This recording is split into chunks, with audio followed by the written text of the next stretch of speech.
More chips, don't let the salad win. That's the message in terms of nature of the food maybe that we consume in Wales. Wrexham.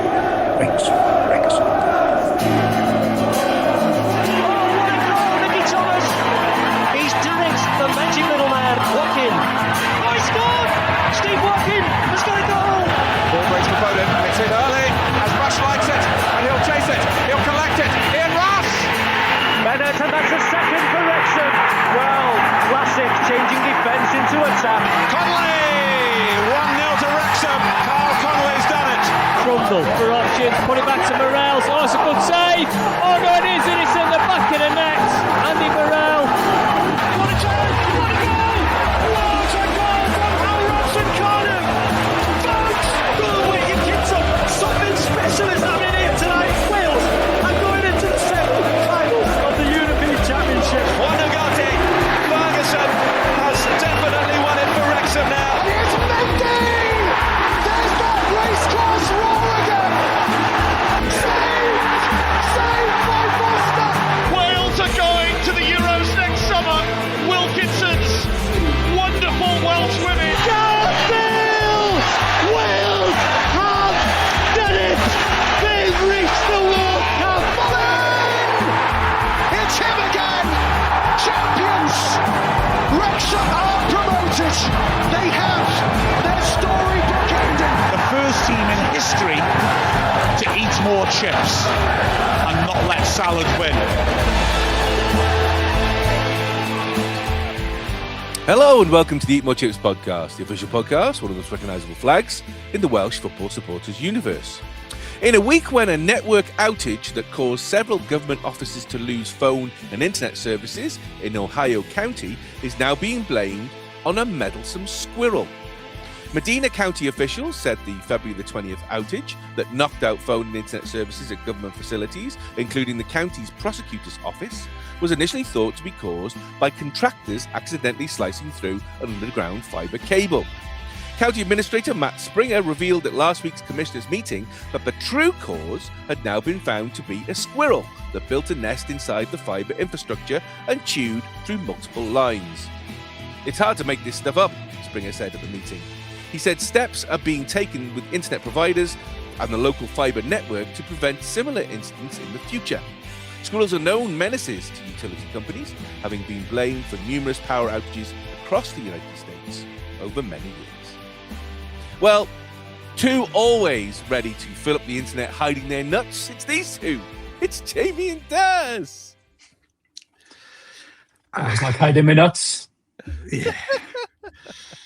How are we doing, guys? Are you all right? Gentlemen, are we okay? Are we good? Living the dream. Absolutely. Until we get those intros, and then we just wonder why. Yes, Yeah. exactly. Exciting week ahead, to say the least, which we'll discuss over the next couple of hours or couple of days, depending on how long it takes. As you know us, we always take forever. But first of all, a general meeting today, EFL clubs approved changes to expand the number of teams competing in the Sky Bet Championship playoffs from 4 to 6, starting in the 26-27 season. The decision is intended to increase the number of competitive fixtures during the closing stages of the campaign, while also giving 2 additional clubs the opportunity to reach the playoff final at Wembley Stadium and progress to the Premier League.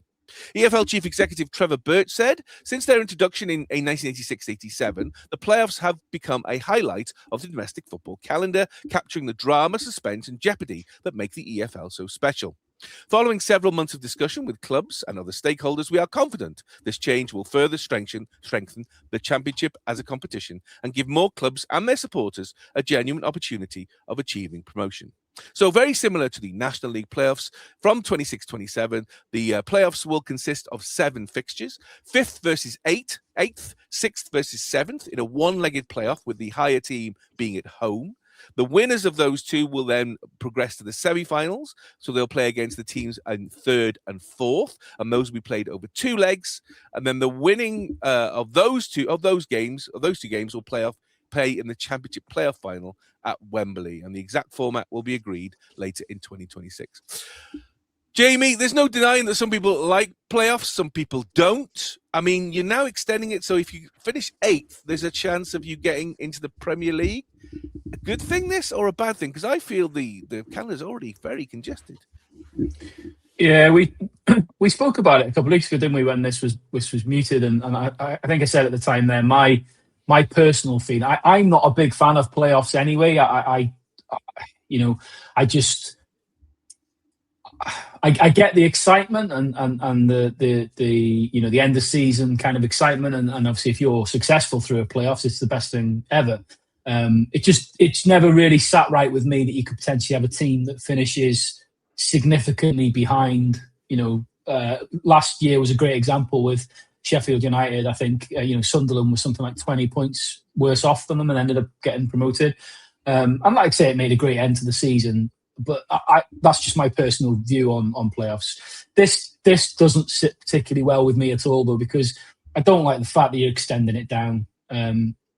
If you finished 8th in the Championship, you've got to be asking serious questions about whether you're equipped to go into the Premier League. Because that's potentially what you could be in a situation of having. For me, not for me. I'm not a fan of it at all.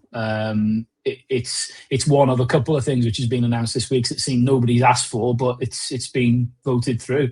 Not for me. I mean, this is the thing, is it, Taz? I mean, we've seen teams that get in the automatic promotion, 1st and 2nd, struggle in the Premiership because you need a huge amount of resources. Potentially, if there's a team in 8th, they aren't going to have a lot in the pot from a point of view of stuff to play with. Is this just a way for the EFL to try, for Sky to have more games and therefore try and get more money? I think there's a couple of things at play here. I don't actually think there's much difference between the 8th and the 6th. I mean, when you say they've got not much in the pot, they're all aiming to get into the playoffs. They're all aiming for promotion. If they're not prepared to deal with the consequences of achieving that goal, then I think that's a little bit. I think they're more than prepared for that. Whether or not they deserve it over a team in 3rd, that's the issue I have. I suppose it's not as bad as the rugby league. Some of the rugby league tournaments, they have like a league and then they have a grand final, which means the team in 4th could easily win the whole league. Well, no, the team at the top wins the league. Surely that's how it should work. So I feel at least 1st and 2nd get their dues fairly, but the idea that the team in 3rd don't go straight up is always galling. And I do love the playoffs as games, because there's usually, there's no caginess about it. They tend to go for it, and it makes for an entertainment game. Whether it's fair on the journey of those teams in terms of achieving their goals, I've always felt slightly uncomfortable, especially if a team is who was it last year that were miles ahead and in 3rd. So it was the top 3 that were miles ahead, but of course they still have to go through the playoffs. It's what Jamie was saying. Sheffield United. Yeah, Sheffield United. I say Sheffield. They were absolutely leagues ahead, and Sunderland sneaked up on the rails and pipped it. Yeah. Yeah, no. So I don't think there's much difference between the 8th and the 6th, but I just think whether or not playoffs generally anyway, I feel always a bit uncomfortable with them. But if you're not equipped to go up, then I suppose you've got to be really don't play so well in the Championship. Don't get yourself into that position. Don't succeed. Basically, just don't bother. But those playoff games are also played after the end of the season. So when you're saying there's enough games being played, it's only for the handful of teams that they still got to play and potentially risk injury. And if there's major tournaments coming up, like international World Cups and Euros and things like that, then there's a massive impact on those clubs in terms of player fatigue. So for those affected by it, it can build up.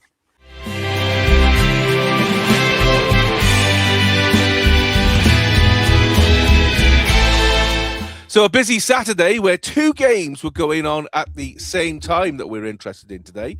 Let's take the first one where we were at the Valley in London as Wrexham men were playing Charlton Athletic men. Let's look at the lineup first, Jamie. 2 changes from the draw with Bristol City. Rathbone was in for Windass and Moore was in for Smith. Obviously, we'll talk about potentially now what's going to happen in the midfield a bit later on. But again, this is you kind of thinking this is pretty much now the best we've got to offer with current injuries and what's available. Yeah, I think Windass, the Windass and Smith being rotated is that's about the crux of it. Everything else is pretty much picking itself at the minute.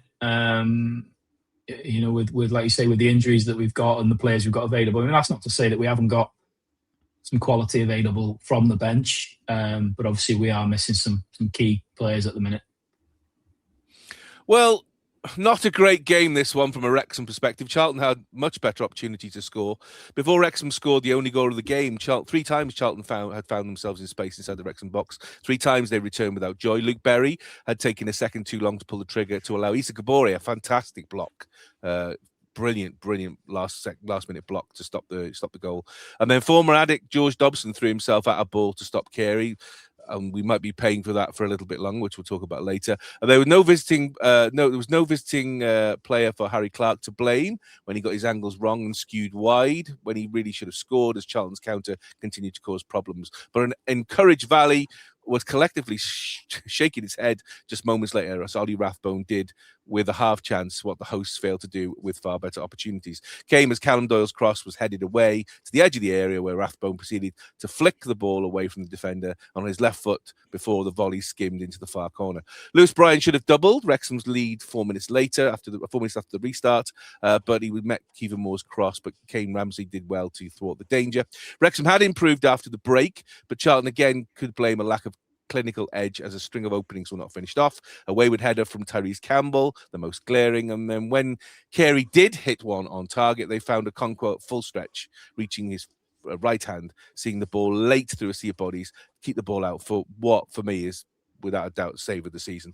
Wrexham managed to hang on and the game finished 1-0. Wrexham staying 6th in the table, now 4 points ahead of Southampton in 7th and 3 points behind Hull City in 5th, who we meet on Tuesday. Jamie, I didn't watch this match because I was watching the women's game instead, but obviously you did. We got away with one here, I think. I think we were absolutely up against it for large parts of the time. I mean, what did you make of this game? Would I agree with that statement that we got away with one? Look, I think to acknowledge,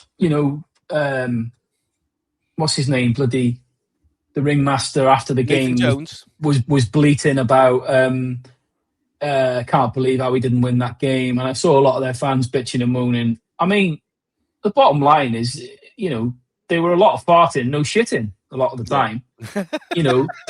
They.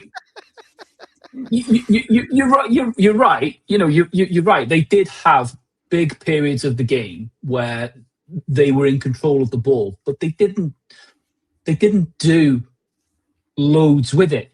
You can look at those stats yourself there. Okay, they've had 12 shots on target, 12 shots in the game, but 1 shot on target. Yeah. We've had more shots on target in the game. Granted that there were a couple of key moments, like you mentioned in your summary there. Kabore's sort of last-ditch tackle was a massive one.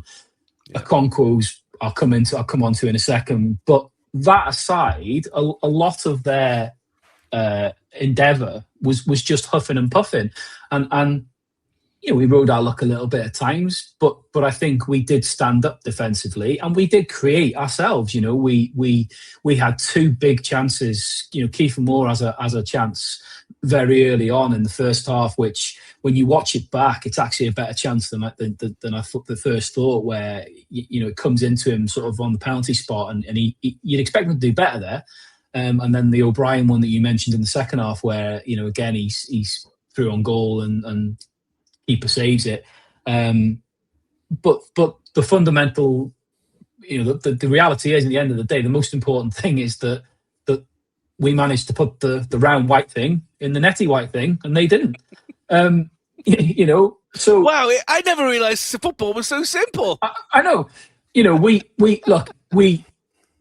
was a ground out, not a very pretty win, but it's an important trait to have for a team that's in a promotion fight or in a playoff fight like we are. Whatever it is, it's an important trait to have, that you can win games ugly. I actually didn't think we played as badly as a lot of the Charlton fans would have you believe. The usual thing: "Oh, worst team I've seen this season. I can't believe we've lost to them.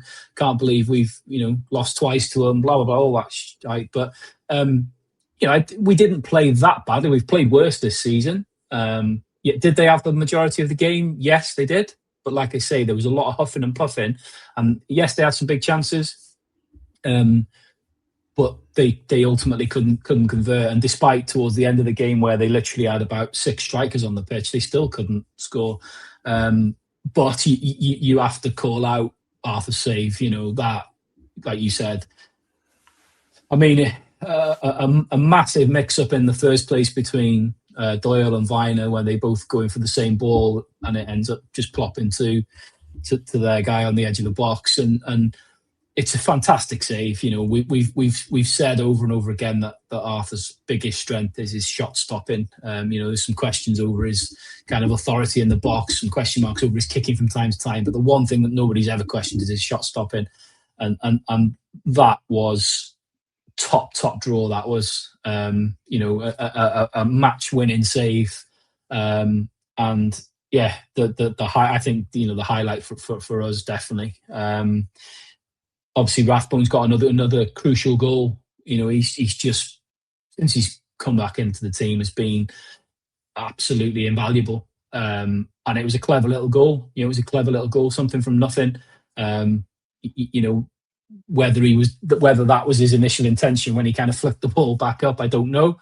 But he had to have the kind of wherewithal to hit that shot earlier with his left foot and sneak it in the bottom corner. Like I say. It's hard to argue that over statistically and over the course of the game, did we do enough to win the game? I suppose if it was anybody else, I'd say probably not. But the fact that it was that Muppet and Charlton, we obviously did do enough to win the game because we won it. Daz, we've seen this before everywhere, where teams who are successful don't go out and blow away every single opposition. There are some really, really hard-fought games where literally 1-0 just has to be enough, and you just have to do whatever you need to do to win a game to get that prize. Are we seeing this with Wrexham? Because they're not going out and smashing teams. In fact, I don't think they've smashed a single team all season, but they seem to be doing just about enough to get the results they need to get to where they want to be. Do you see that from this Wrexham? Or is it more just other teams are a bit poor and Wrexham are kind of riding their luck a bit?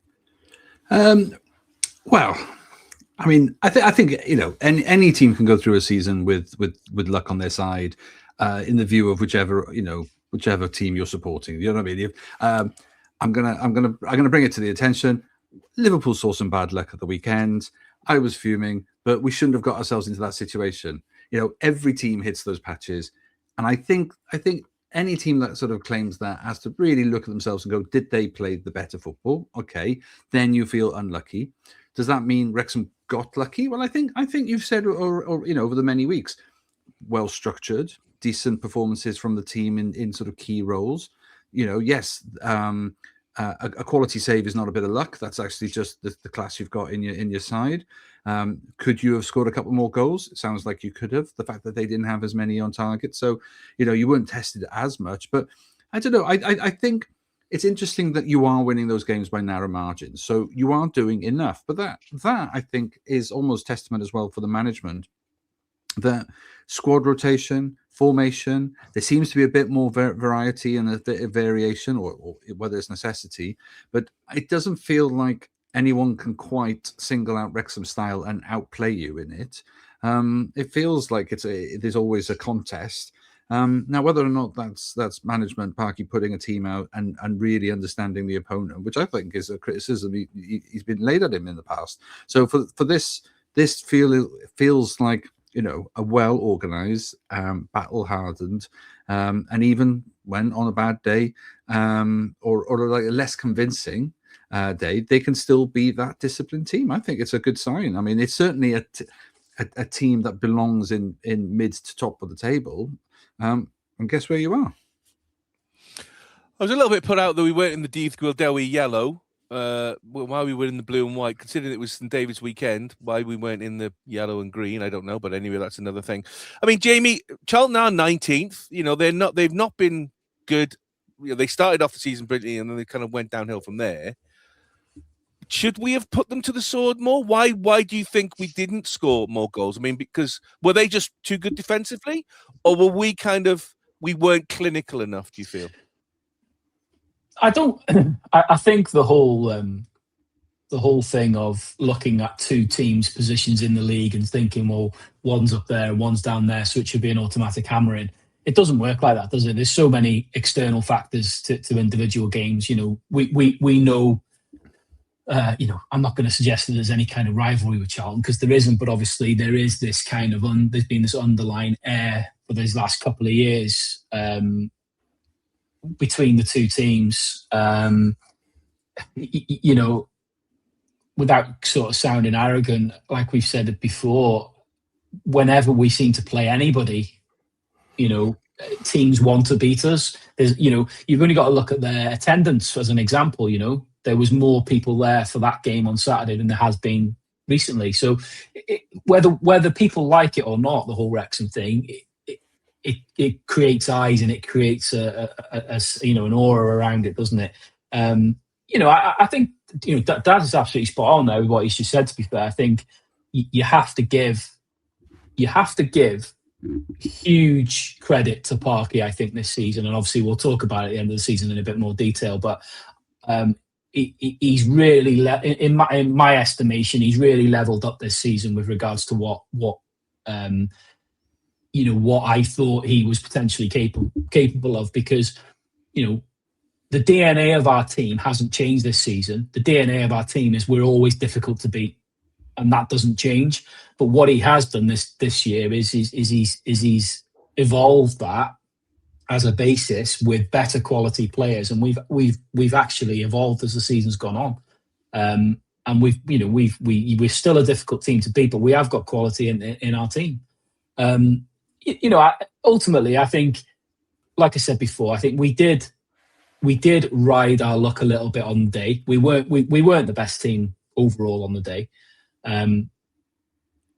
You can't look at their position in the league and say, "Oh, you should be taking them to the sword." If you look back at the big chances of the game, we probably should have scored at least another goal. You know, but likewise, they probably should have scored a couple of goals as well. You can't be picky. You know, if you're going to win a game scruffily 1-0, take that over, you know, beating somebody 4-0, just for the sake of it. Well, that's how we got out of League One, with lots of 1-0 wins, as Daz will attest to. Daz, so that puts Wrexham 4 points now clear in that 6th place. Southampton absolutely flying up on the rails now in 7th. They've had 5 wins, 1 draw in the last 6. But you've still got Derby County, Watford, Bristol City, Preston, Birmingham, Sheffield United down to 13, 9 points behind. I mean, do you think Wrexham are starting to, make that 6th their platform? Or are you kind of thinking, well, at any point, the carpet could be ripped away and we could end up back in 11th without a shadow of a doubt? Well, yeah, I mean, you've got more than a game's buffer there now. You know, 4 points is at least if you do drop points, if another team wins, let's assume it's Southampton, because they're the lead. You know, their form has been phenomenal in terms of the wins out of the last how many games. They've only drawn 1 or whatever. You know, it's been quite a patch of form, like you said. So let's assume they still keep doing that. You've got the luxury of dropping a game and still holding that place. So there's no psychological leapfrog going on just yet. I think you've said previous, and Jamie, in previous weeks, that any one of those teams can beat any one of those teams on their day in that league. And so I wouldn't underestimate Derby and Watford or Bristol, go as far down the list as that.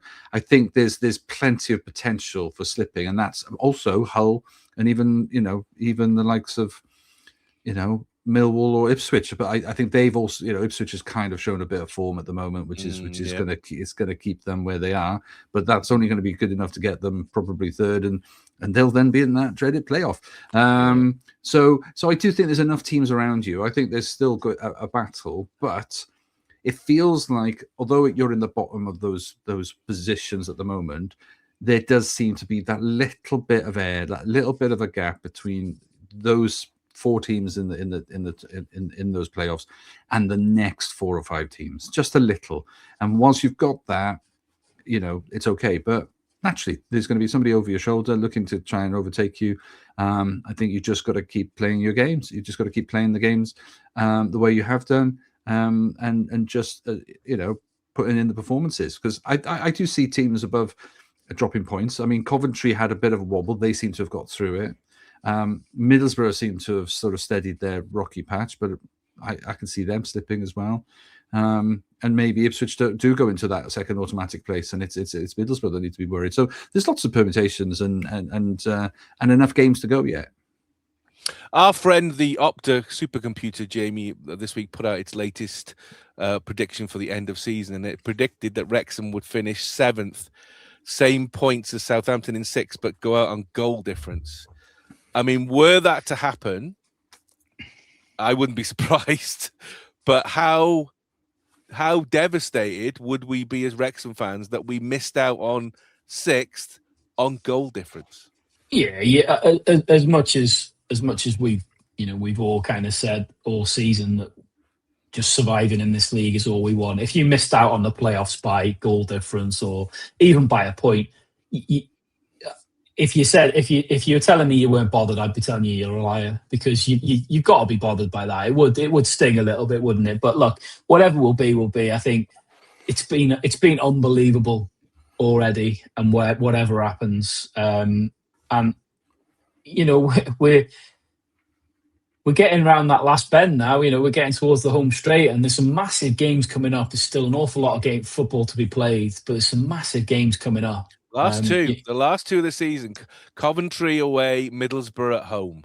Well, but yeah, huge games. Yeah, those are huge. I mean, I was watching Middlesbrough on who did they play? It was on Monday night. They were Monday Night Football. They battered Birmingham, and I was watching that, and I was sitting here, and I said to the missus, I said, I wouldn't want to have to win that game on the last game of the season against these, assuming that they're not already guaranteed promotion or whatever. Well, that's the thing you might have to hope for, is that they might actually try that hard. Yeah, I mean, like I've been saying a little bit recently, I think we need to, well, maybe with the exception of the Chelsea game, we need to shake this kind of underdog mentality now and be confident with where we're at, and we're there on merit. We're not there through luck. Yes, we've had bits of luck in games, but every team has. We're where we're at after 35 games on merit, and like Daz just said, we've given ourselves a little buffer now into the playoffs. So regardless, obviously, there's going to be a lot of teams playing this weekend because they're out of the FA Cup when we're obviously playing the cup game. But no matter what anybody does below us, they can't bypass us this weekend. So we've got that little bit of a buffer. The challenge is going to be these next couple of weeks, because there's some massive games coming, and very thick and fast as well. Well, at the same time as the men were at the Valley in London, the women were in the Welsh capital, Cardiff, to play Cardiff City Women at the Cardiff City Stadium. Let's have a look at the lineup first, Daz. Only one change from the cup win over Cardiff City. Rosie Hughes came in, returned for Lily Jones. That pushed Faye Knox into midfield alongside Smith. Any surprises for you? The fact that Jenny Sugarman decided to go pretty much with the side that managed to beat Cardiff only 7 days before? It was a great performance. Remind me, who did Knox sort of technically replace then? If Hughes went up front, who went out of the midfield? Lily Jones. Lily Jones left. Lily Jones. Out of the midfield. Yeah, and she's carrying that injury for several weeks now. She still came on. She still came on for 30 minutes. So yeah. Yeah. No, I think you've got the new signings are still there, which is great. The fact that they've already made an impact, and so holding their place as well. It was a good performance. So why wouldn't you want to reward them with another game against the same foe? The fact that they pretty much matched them, last time around. So you kind of think maybe psychologically seeing the same faces coming straight at you again is could get into the Cardiff heads. Well, they played in front of the IFAB board, who were in town for a conference, and FIFA president Gianni Infantino. He was there watching as well. In fact, that was the only reason that this game was moved from the Sunday to the Saturday, the same time as the men. So the IFAB board had something to watch so they didn't get bored. Excuse me if I don't feel any sympathy for that. I think that's a terrible decision. And I know the FAW are basically trying to say, look, here's the two best teams, women's teams in Wales, and here's our fare on the table, trying to impress FIFA and IFAB. I just think you could have done it some other way. Have they not got pay-per-view porn in their hotel or what? Obviously not. No, they obviously don't. They haven't bothered with that. No. FAW can't afford that. Obviously, I think if it releases an additional European place, surely it's You see, that's why we have you on, Daz, because you are completely unbiased. Where I was just angry all Saturday. Oh no, I think there could have been a different time of the day. I mean, if it moving it to the exact same time, surely they could have been offset or something. I don't understand why they didn't want to watch the JD Cymru Premier men. They were playing at 5 o'clock. Why didn't they want to watch them? Didn't want to do that, did they? Anyway, Wrexham stepped up to the mark though against the second best women's team in Cymru. Both sides tested each other, but Wrexham applied most pressure and asked the questions during the game. Wrexham's first real threat going forward came only in the 3rd minute as a great free kick cross from Maria Francis-Jones was lucky not to pick out a yellow shirt in the Cardiff box. 10 minutes passed before the game's next big attack. Ava Suckley tried her luck from outside the area following a promising run from Barker. With the effort being blocked, 20 minutes on the clock, it was Wrexham's time to defend. Michaela Welkus did brilliantly to send what looked like a certain Cardiff goal out for a corner. And 5 minutes later, the Bluebirds went for a goal from what felt like miles out as defender Fionn Price stepped up to take a free kick and was unfortunate to see her effort bounce off the roof of the net. I mean, Daz, for that first kind of 20, 25 minutes, bit of a chess game, do you think? Kind of these two teams still not quite sure what they're going to get and feeling each other out? Yeah, there wasn't the quite full-on, full-blooded attack, but there were some decent efforts, like you said. There was some close, there's some close efforts, or at least some threatening crosses. There was some, on another day, those players find those gaps a bit better, and then they're in on goal. So I think there was a few speculative shots, and I think Cardiff were kept to mostly those. There was a couple of those Fionn Price's free kick on the well out of the box, and okay, it was decent. It came into the top of the roof of the net, but it didn't feel like they had the cutting edge. Where I do think a few more of those early chances by Wrexham seem to be more fluid. There seemed to be a little bit more cohesion, considering there's new members to the team. I think they actually felt the more familiar in terms of where they each needed to be. So good coaching, good drilling, whatever that is that they needed to be ready. It seemed to work, and so gave them a good platform to build on then going into the second half. Well, as I say, 0-0 at half-time. Only took 2 minutes from the second half to get going. Hughes found herself in a great position on the right of the host box. Her attempted cutback was put behind for a corner, which was met in the air by captain Jodie Bartle, only to the result of a Cardiff goal kick. It was so close that you can see how disappointed Jodie was to put that wide. Wrexham's promising start of the second half continued. Suckley's back heel allowed Barker to play through Sarah Harvey. It was Chamberlain in the net who came out on top again. Fantastic save at close range. But the best was yet to come from Wrexham. 55th minute, Knox did brilliantly to cut in from the left, dropped her shoulder and fired a shot perfectly in the top and right-hand corner, beating Chamberlain for Wrexham to go 1-0 up. It was a well-deserved lead for Wrexham, who undeniably started the second half, the stronger outfit. With exactly 20 minutes left on the clock, though, Bluebird substitute Michaela Cook, who entered the game only 4 minutes earlier, ran promisingly down the right-hand side and looked to pick out Oldham in the middle. Her cross was narrowly unsuccessful, but it was a big let-off for Wrexham's back three.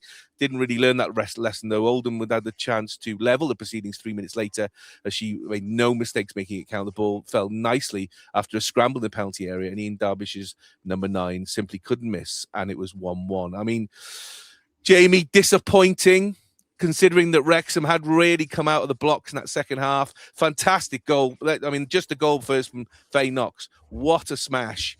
A rocket. Dropped the shoulder and just hit it, which was fantastic. But then to go down again for the second week in a row, third set piece, ball watching by the Wrexham defence, gave them far too much time, wasn't closing down players, and then then Cardiff get an equaliser. Really poor, I thought. But two great goals. Yeah, I mean, it was, I think the Wrexham goal and then the Cardiff goal were from Wrexham's point of view, sweetness and horror, weren't they? I mean, the Knox goal. I mean, I've been saying about Knox most weeks. She always seems to stand out for me. I know that there's been some unbelievable performances this season, and the likes of Katie Barker, Rosie Hughes are going to get a lot of the plaudits because they put the ball in the net. But I just think Knox has been brilliant this season, getting better and better and better. It was interesting to listen to Jenny Sugarman's interview afterwards, because she talked about Knox and she was saying about how hard she's worked. She's got obviously got natural, lots of natural ability, but she's worked really, really hard with coaches and to improve parts of the game, and it's definitely showing.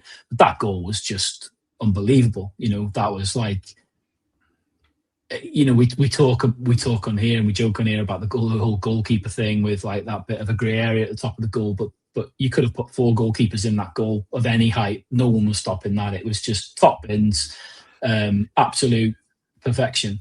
What did you? What? No. Nothing to say.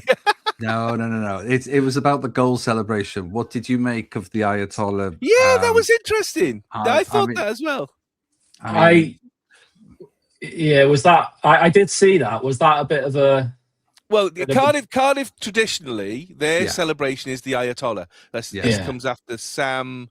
What was his second name, Daz? Haman. The guy, Haman, that was it. Yeah. So Sam Haman, when Sam Haman owned Cardiff way back, they used to do the Ayatollah. It was the whole thing. Bob Bank do the Ayatollah, and all the fans would do the Ayatollah and everything. Obviously, and in fact, the seating. If you look at the top stand, have the white seats shape there's like a head with hands doing like that and hands doing like that, and there's 3 of them. So it's even in the stadium seating design in the red and white bit at the top. The Ayatollah.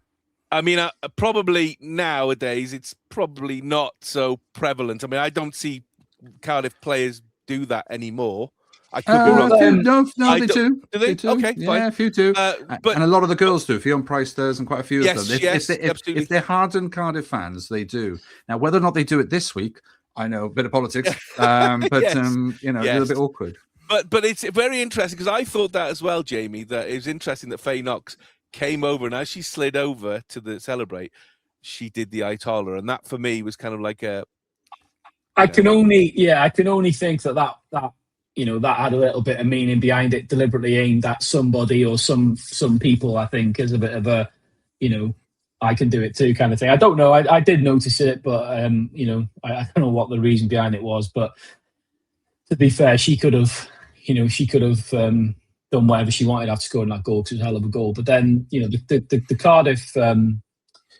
The Cardiff equaliser, from like you say, from a Wrexham point of view, was disappointing, wasn't it? Defensively, it was disappointing. There were multiple opportunities to clear the ball, and they'll be really disappointed that they've allowed that goal to go in. And for me, and for what I saw and from what I heard about the game, I think Cardiff were quite fortunate to get back in the game. I think because I think we've been the better team. But yeah. I'm going to ask you about Faye Knox at the end, Dad, so remind me if I forget. But Jamie's absolutely right. That seemed to spur Wrexham on, because Wrexham responded immediately. Barker produced a fine finish. Very, very similar to Faye Knox's goal strike, 78th minute, to restore Wrexham's lead. She very nearly added a third as well, almost immediately from kickoff, but Chamberlain was there again to keep Cardiff in the game. 84th minute, Wrexham substitute Mazamud, who replaced Ava Suckley shortly after Barker's strike, found herself getting on the better of Cardiff defence. She peeled off the shoulder and produced a fantastic run. She just took off. Cardiff defender had no option basically to try and put in a last-ditch tackle, swept her leg, and you just knew it was a penalty straight away. Ref pointed the spot. Barker made no mistake, although it was very close. She put it in exactly the same place as she did in the final, but it kind of hit Chamberlain's foot and went underneath her. And that she almost went too far. She did, overshot it. Yeah. No, you're right. But she didn't make any mistakes. She stepped up, scored Wrexham second. Her second, Wrexham third. Cardiff then didn't have an answer, and Wrexham maintained that 3-1 finish, and Wrexham won 3-1. Finished the week still second in the league, but now only 1 point behind Cardiff City at the top. But Wrexham have that all-important game in hand, putting it firmly in their seat. Faye Knox first, as some people are saying, because you get these, don't you? Who's currently the best player in the domestic league in women's football in Cymru? There's absolutely, lots of people have been saying Lily Billingham, because for Cardiff she's been incredible. She absolutely bosses midfield, and her long crosses are fantastic. Obviously, we've seen Chloe Chivers this week, 4 goals against TNS, and lots of pundits say that she's the best.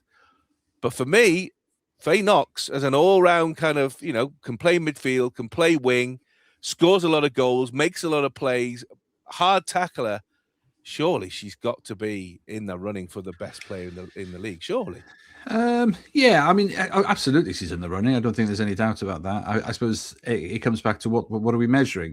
Define the best. I mean, you can argue that strong leadership, loud voice, good organisation, that is worth more money than any one individual doing everything. You can say Barker is your best finisher, but out and out goal scorer. That's what you brought her in to help you get over this line in terms of promotion and winning trophies. Was getting a potent goal scorer like Barker seems to have worked. But what Knox has is you're right, that flexibility means that. I don't want to say she's a utility player, because she's better than that. But it does give you range. It does give you scope and gives you options. So if one player is injured and you need to just shuffle them around, she's got so much class that she can pick up any of those positions and still make it her own.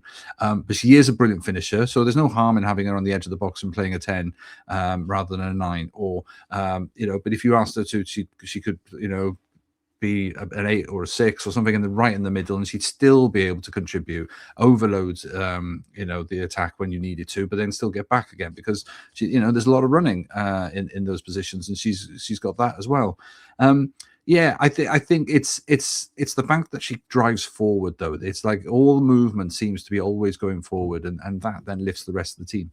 And if you can lift the rest of the team to get onto the same wavelength as you and push forward, then even if a game is being cagey, even if this is sort of like even a lot of the positions around the pitch, you could say historically might have been matched up, but they just felt to be a little bit more energy, and even on their own patch.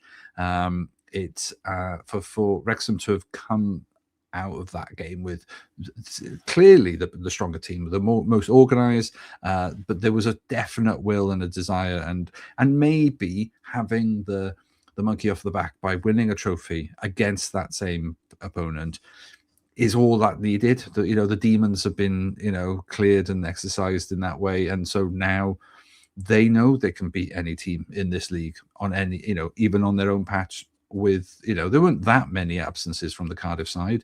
Yes. Were you surprised that Cardiff? I mean, for me, Cardiff at times felt a bit passive. I thought they'd be much more aggressive in this game, and they didn't seem to. Yeah, was that just because Wrexham played better?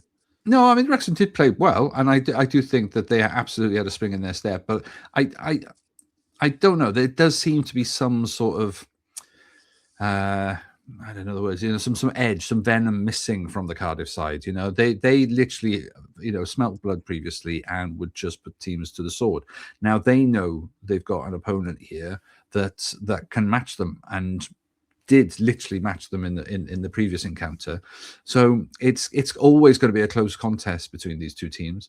But when you've got that extra energy and that extra drive and a belief that you can still go ahead and win again, I think I think, Cardiff. I think they're hurting. I do think they're hurting from that defeat, and I'm not sure that Ian Derbyshire leaving is kind of the timing of that is unfortunate. That at a time when you would want him to rally them and get them thinking clearly again. I mean, he's a clearly capable manager. You'd think he'd be able to get that going, but there's just obviously like maybe they're already thinking ahead. Maybe there's eyes further down the line. But both of these teams got to keep their absolutely keep their focus on the title, because either one of you can drop points. It's only a couple of points in it. Once the game in hand is played, yes, you might be ahead, but it's still close. My next question for you is now, in your opinion, who is Wrexham's biggest threat? Is it Cardiff or is it Swansea?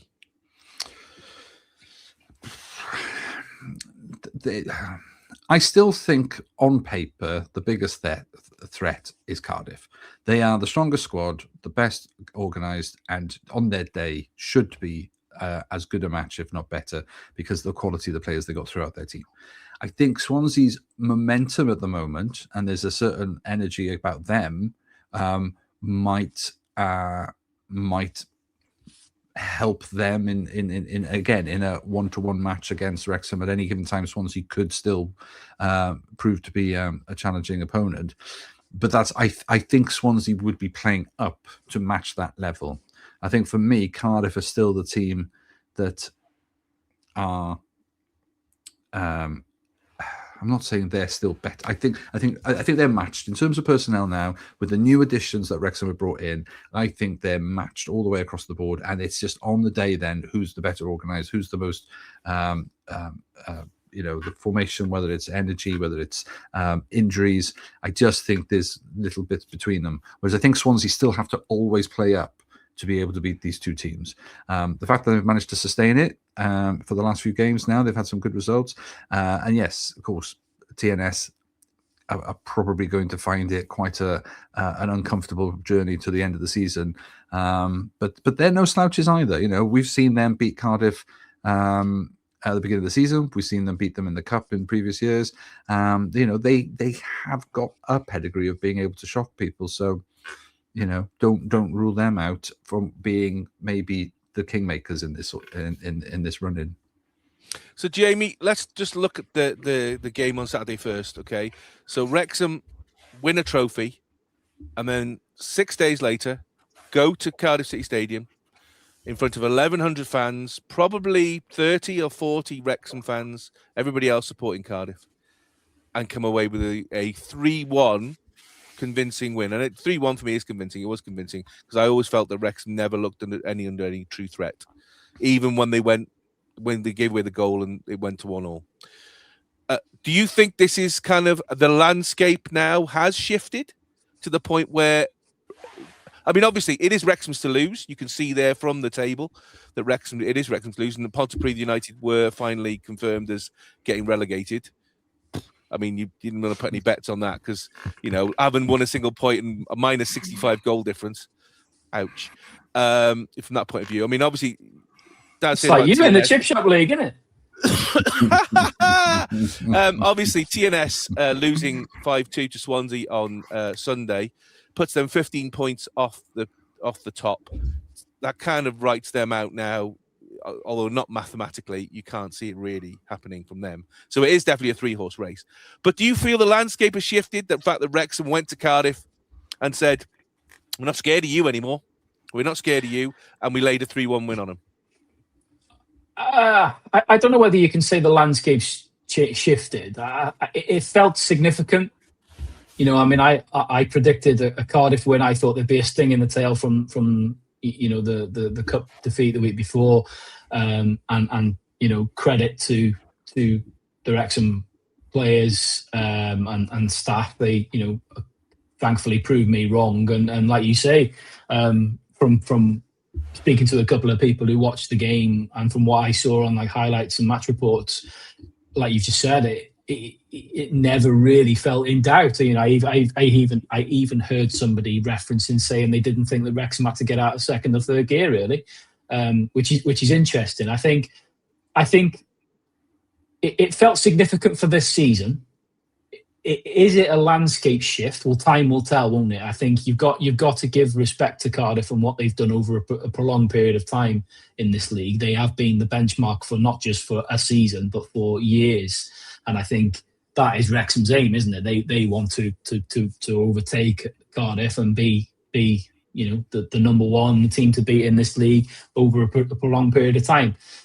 So time will tell whether they can achieve that. But certainly for this season, that victory on Saturday felt very significant to me. Tuesday, and the picture shifted to international football, and Cymru Women were away playing Czechia Women in the first game of the FIFA World Cup qualifying campaign. Lineup, first of all, Daz, fairly strong. Olivia Clark in goal, Lily Woodham, Gemma Evans, Sophie Ingle, Raza Roberts, big Wrexham fan, Kerry Holland and Hannah James as captain, Hannah Kane, Rachel Rowe, Hayley Ladd and Fionn Morgan. I mean, as a starting 11 at the moment, that's probably as good as we can get, wouldn't you say? Yes. This is. I think you're right. I think there's a lot of caps in that team. I would still probably throw in Elise Hughes, who I know came on and made a difference, but I'd put her in my starting 11 if she was properly fit and had a run of games for form wise. Not entirely sure who I'd drop or how I'd play her in like a front one, because you'd kind of need another one with her as well. But strength across the board. So it's great to see, fitness in terms of from injuries, the likes of Sophie Ingle back as well. I know she's changed club and things like that. So there's been a lot of change for her. So it's just nice to be able to get some of those stalwarts back.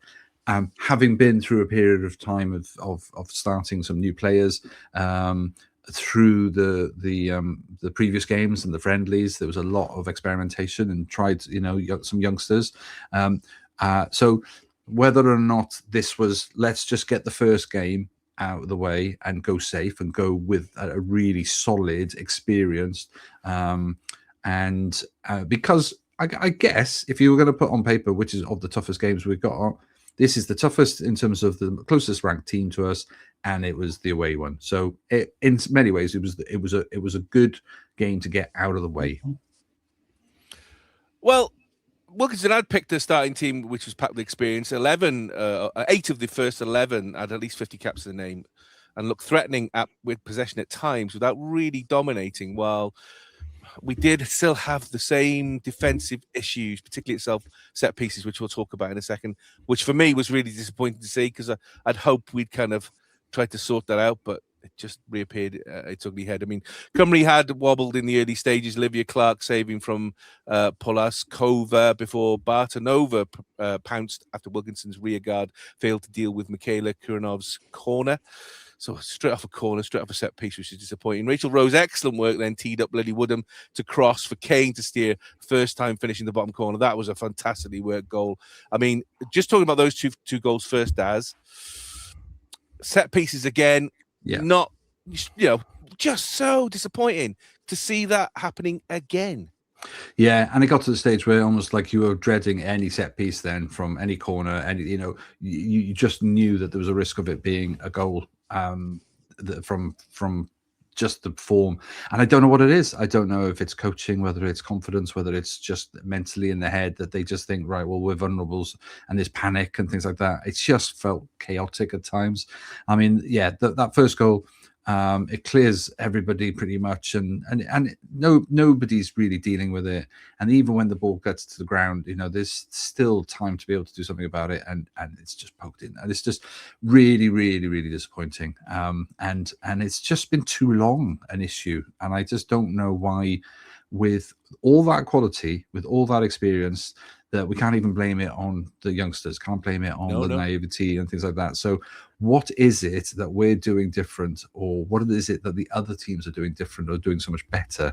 And it's not as if we're being beaten by an Arsenal style, ridiculous dance routine where they all do a little figure of 8 and then they shuffle about and then they all step offside and then all come back and then pounce.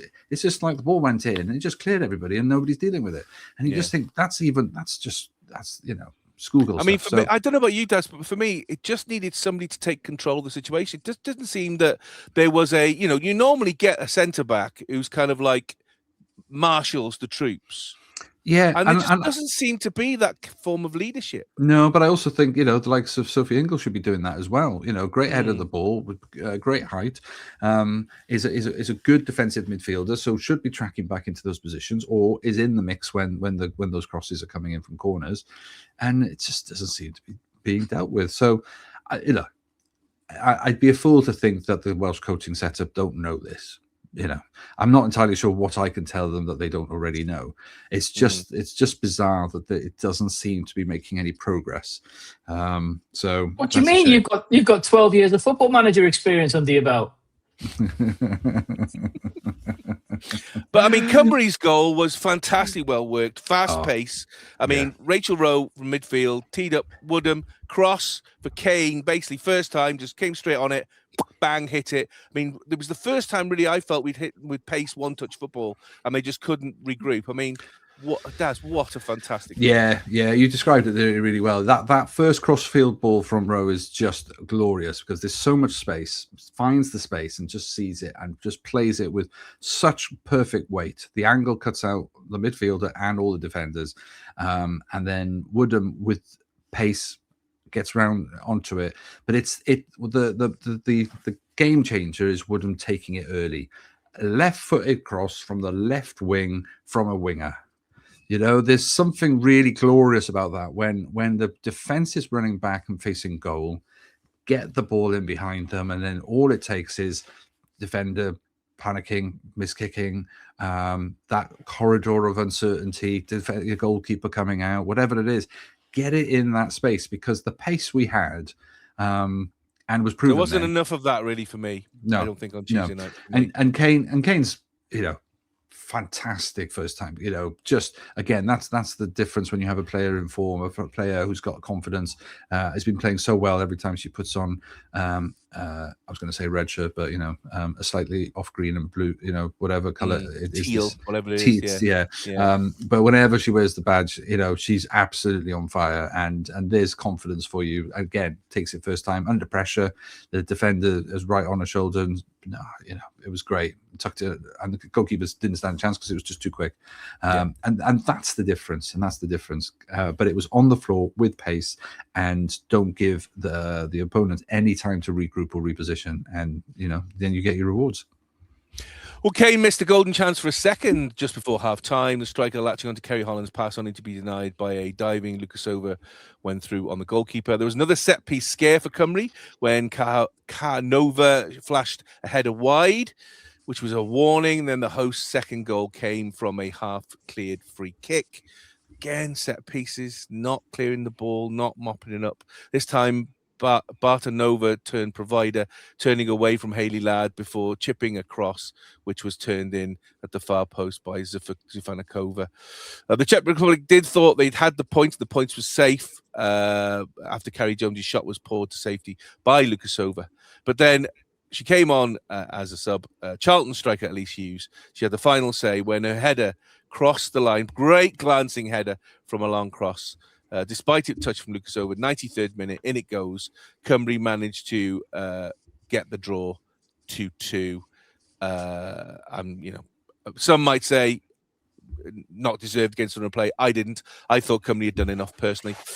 Jamie, to go to Czechia 2-2. So Czechia, obviously, as we've said, they're probably our biggest threat in this group.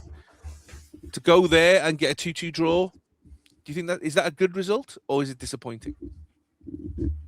No, you'd have to say it's a good result. To be fair, I've been waiting to hear what you both said about this game, because I know you will have watched it. I only saw the highlights, and I was quite interested really, because from the highlights, I think these teams are like one place apart in the rankings, aren't they? And I think from the highlights I saw, it kind of suggested it was a very, very even game. Yes, they had some big chances, but equally so did Wales. I was quite sort of listening quite intently there to kind of your summary of the game. The stats were interesting reading there, because the stats kind of suggested like as if they had more chances, although we've had more of the ball. So yeah, I don't know, but for me, like you say, they're probably our biggest threat in this in the league, in this little league. So to go and get a point away from home, I surely that's got to be considered a good result. It is in my book. I think the fact you've managed to be resilient and to keep going till the very, very end and get the draw right at the end, happy days. I think it's got to be considered a good result. Daz, we have to look at the stats. We've got to look at what's coming up. I mean, that's now only one win in 13. It is a draw, right? We're unbeaten, but it's still not a win. We have to do the better we do this campaign, and I don't want to go through the long and convoluted system to actually qualify for the World Cup, because it's when you look into it, it's ridiculous. Basically, if you can get first, second, or third in this group out of 4, then you can go into the playoffs. Where you finish in the group identifies which part of the playoffs you go into and how many more matches you have to play. So ideally, we need to win the group to give ourselves the best chance going into that playoff structure. Yeah. Is this disappointing for you, or do you do you feel that? No, you no, God, no. No. Okay. No, I mean, as much as I think they could beat them, I think the minimum from this is that the away game against the top team in the group, a draw. I'd have taken it if you'd thrown it to me and said take the draw, because I think Wilco will probably be thinking they got Albania, who are ranked about 40 places behind them, and they've got Montenegro, who are about 50 places behind them. So there should be a gulf between them. I'd like to think that they'd be confident of winning most of their home games, Cymru. And so it's these away games that might make the difference between, in fact, and it's probably the games between the Czechia and Cymru that's going to make the difference between who gets first and second, and it's those head-to-heads.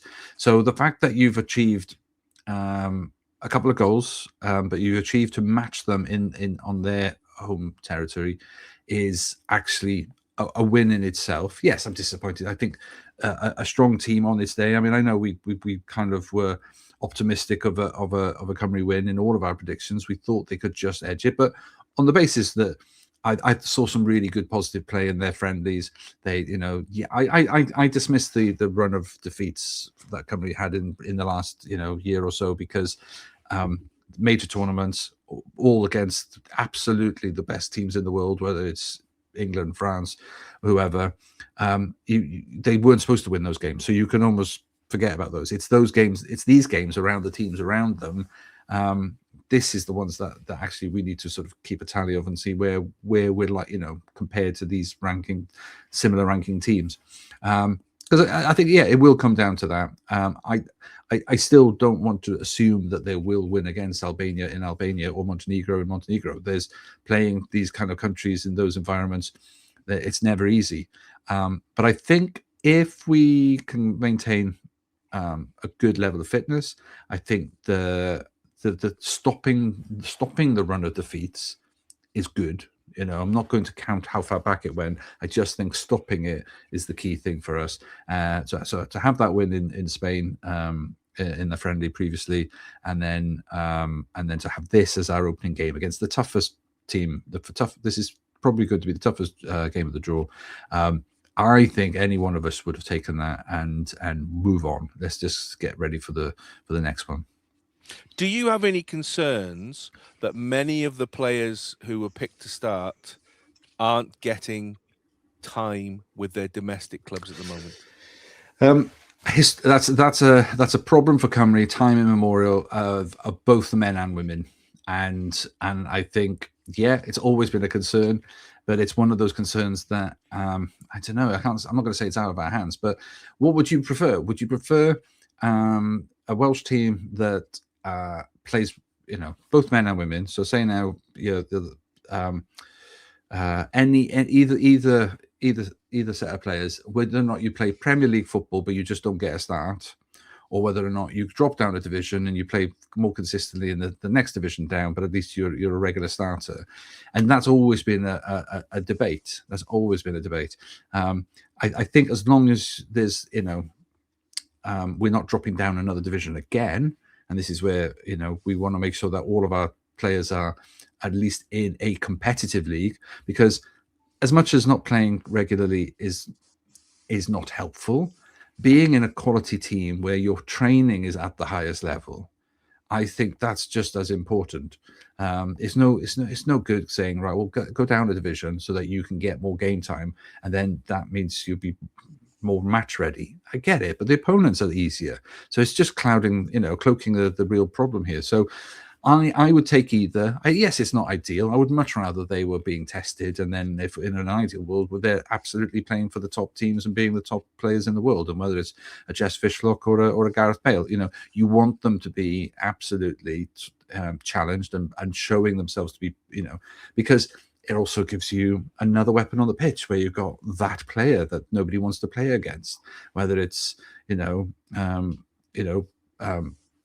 a Gareth Bale, because nobody would want to play against him, or whether it's like Lewandowski or something. You know what I mean? They, against one team, they might have one talisman player. So it's nice to have somebody really achieving, but there's something about teamwork and cohesion. And what I'm seeing in both these teams is that there seems to be a common language. There seems to be an understanding, both for the men and the women at the moment. That means, yeah, you could be a championship side. You could be WSL 2 or even, an international league, a Belgian league or something like that. But if you've got that communication and that camp spirit, when the team comes together, then I think that makes up for it. So, yeah, not ideal, but I'm not worried.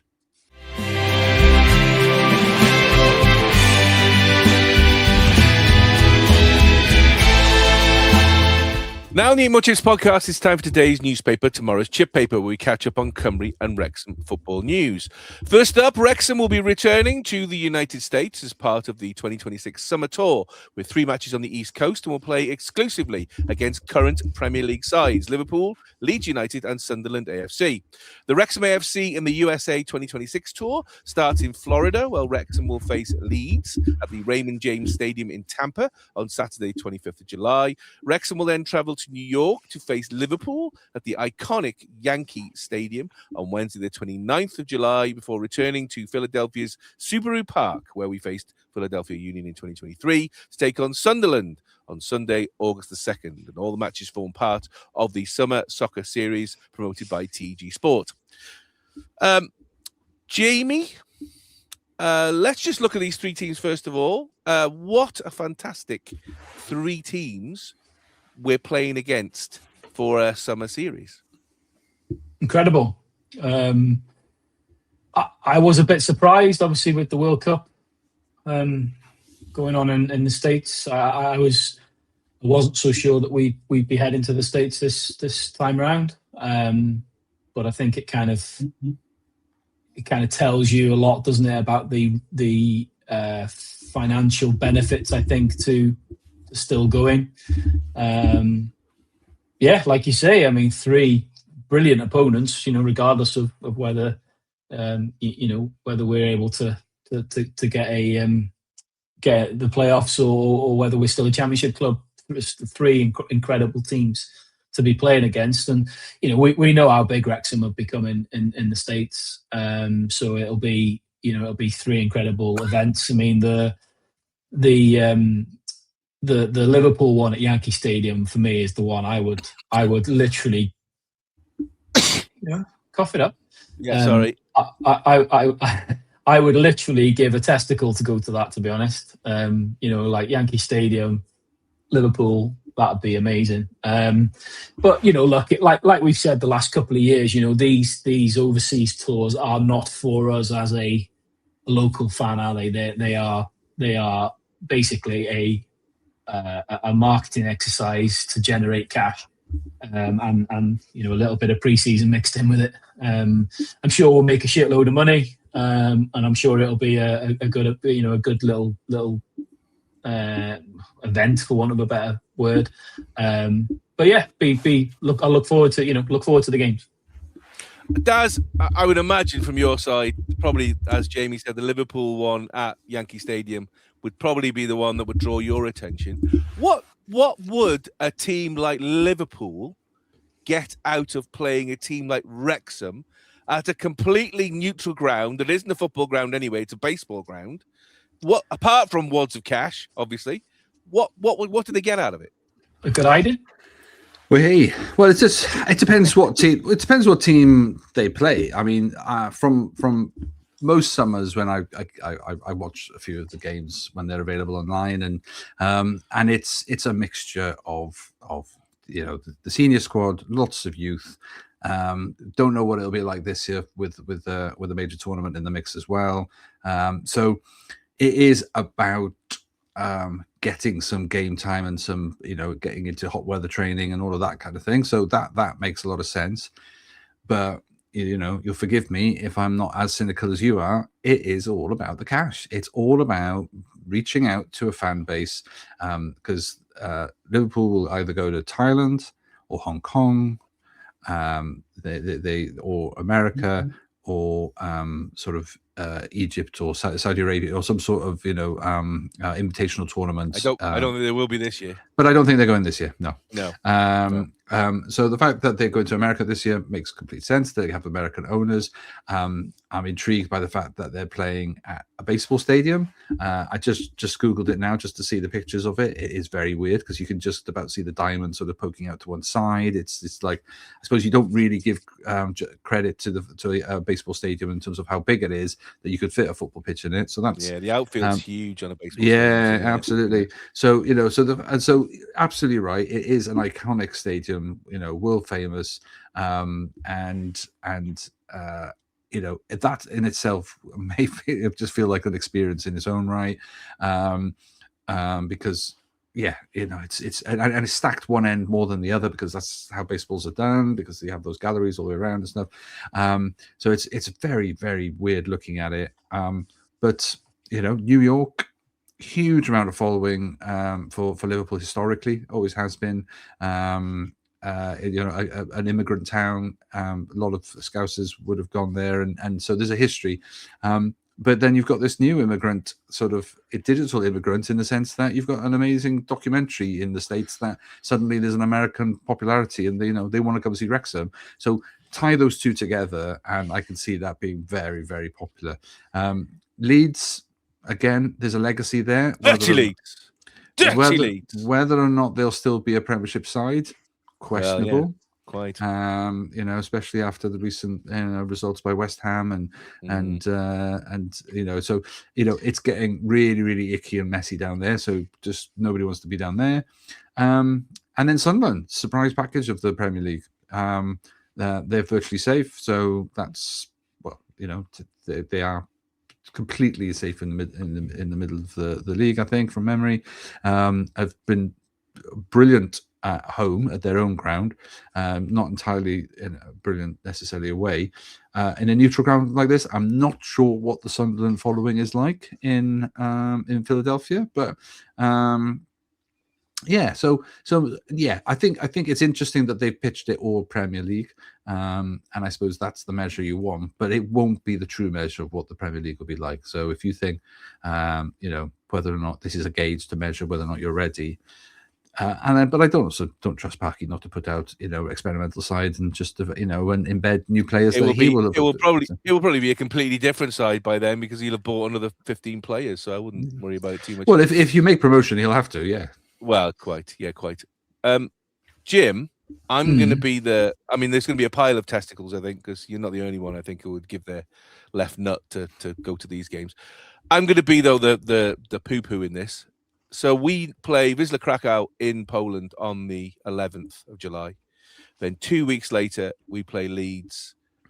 And then within kind of a week and a bit, we play Liverpool and Sunderland, with that game being on the 2nd of August. The Carabao Cup is due to start on the 7th of August, 5 days later, with the Sky Bet League Championship starting on the 14th, a week after that. Or if you're in the Premier League, the 22nd, a week after that. Whatever happens, doesn't look like Wrexham are going to be playing any home friendlies. But are we in danger again of repeating the same problems that we've done before? Being away too close to the start of the season for us to acclimatise correctly and get up to speed, ready for what is the important bit, which is the domestic side of cups and league. If the Premier League doesn't start till the 22nd of August, we'll be fine. Yeah, but the League Cup. Oh no, we'll mean the League Cup, will we? Because we'll be in that. No, you're right. No. Right. No. Okay, I think I'm not overly. I understand. I understand asking the question because of what happened a couple of years ago. But I'm not overly concerned about it. I like you've just said. I think there definitely won't be a home friendly. Certainly post this and the Poland game. Whether they'll try and squeeze one in before that, I don't know. I doubt it. Which is again, from our perspective locally, is disappointing. But it is what it is. I'm not overly concerned, but I understand where you're coming from. I think the squad depth now is much more.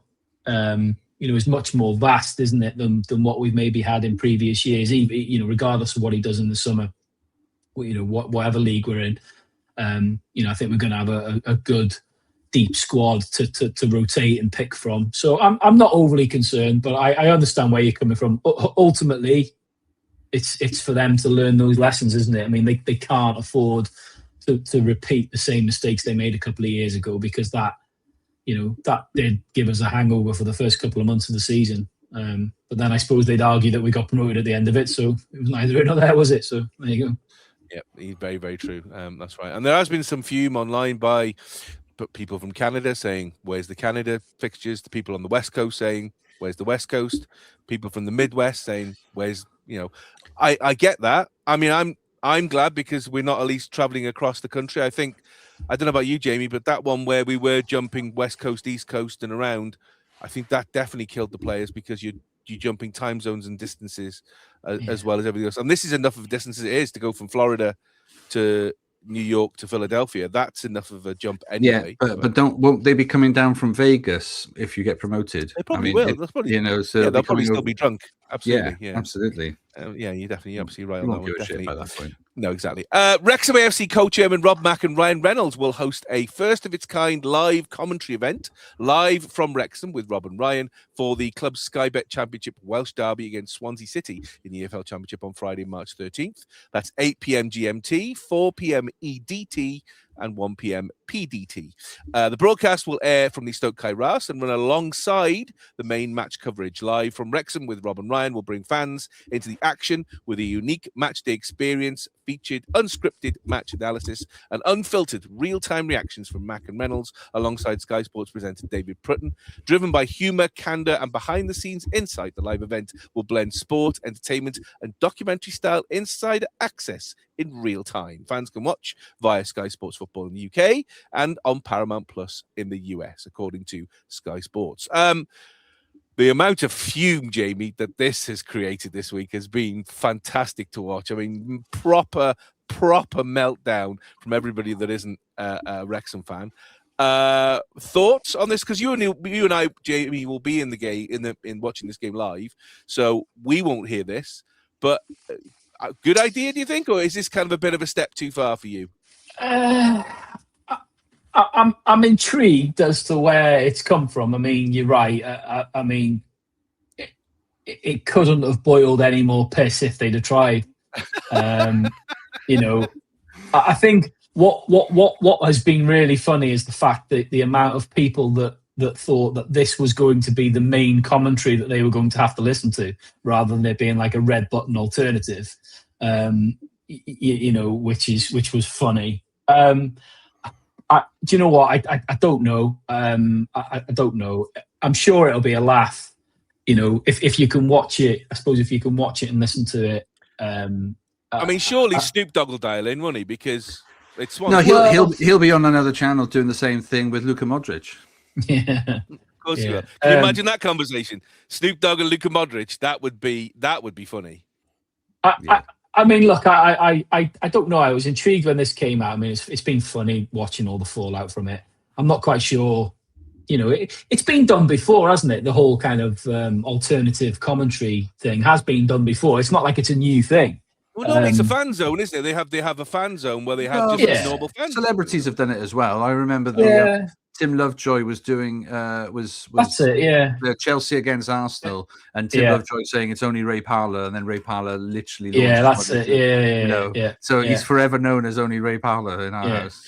So I think the only problem with this is the fact that obviously it's Rob and Ryan doing it, isn't it? In the sense of if this would have been like you say, Rob and Ryan and Snoop Dogg and Luka Modric commentating on the game together, it would have made a bit of sense because it's like them representation from both teams. The fact that it's Rob and Ryan, it's going to be heavily biased towards Wrexham, and therefore the fact that it's available on a on the neutral platform of Sky or Paramount or whatever, wherever you're watching it, it's going to make it very tough listening for anyone that's not a Wrexham fan or a genuine neutral. But no, it's been the meltdown has been hilarious. So yeah, it'll be. I'm fascinated, but I'm fascinated as well that this has come before a genuine Welsh language coverage on Sky. Well, yes. Two Welsh teams. I'm just going to put it out there. It no. I mean, it just feels like the celebrity. There is a Welsh language commentary, but you've got to really dig to try and find it. I don't think it's live, is it? I don't think unless Radio Cymru cover it every now and then, but it's definitely not live. Yeah, but not being delivered by a red button. I mean. Absolutely. You're absolutely right. And maybe that's something that the club really should look into, because there is still a fair proportion, not just now of Welsh fans, but a lot of people learning Welsh, I think, would appreciate listening to the commentary in Welsh. As the neutral, some people have said they're a bit concerned about this because the NFL have been doing this for a while, and this is a kind of a bit more of the Americanization of football, and you kind of diluting the product, turning it more towards that business model. Is that a genuine fear, or is that just people being a bit xenophobic? It's not xenophobic because I don't actually think it's Americanization. It's commercialization, and that's coming our way no matter what. It's like watching those adverts halfway through, the rugby. Halfway through. Yeah, that was terrible. ITV suddenly, there's a player down. Okay, so he's getting the wet sponge, so that's fine. But as the wet sponge is being applied, it cuts to a small screen, and you've got this then advert. And the first time, even in fact, almost all the times, I looked to my son and just went, "What happened there?" And he went, "I don't know. What was it?" And we said, "What was it? The advert for?" And he went, "Didn't clock it." So the whole thing is, I'm sure it's subliminal. It'll be there some point, and I'll probably buy some tenner soon at some point. I don't know.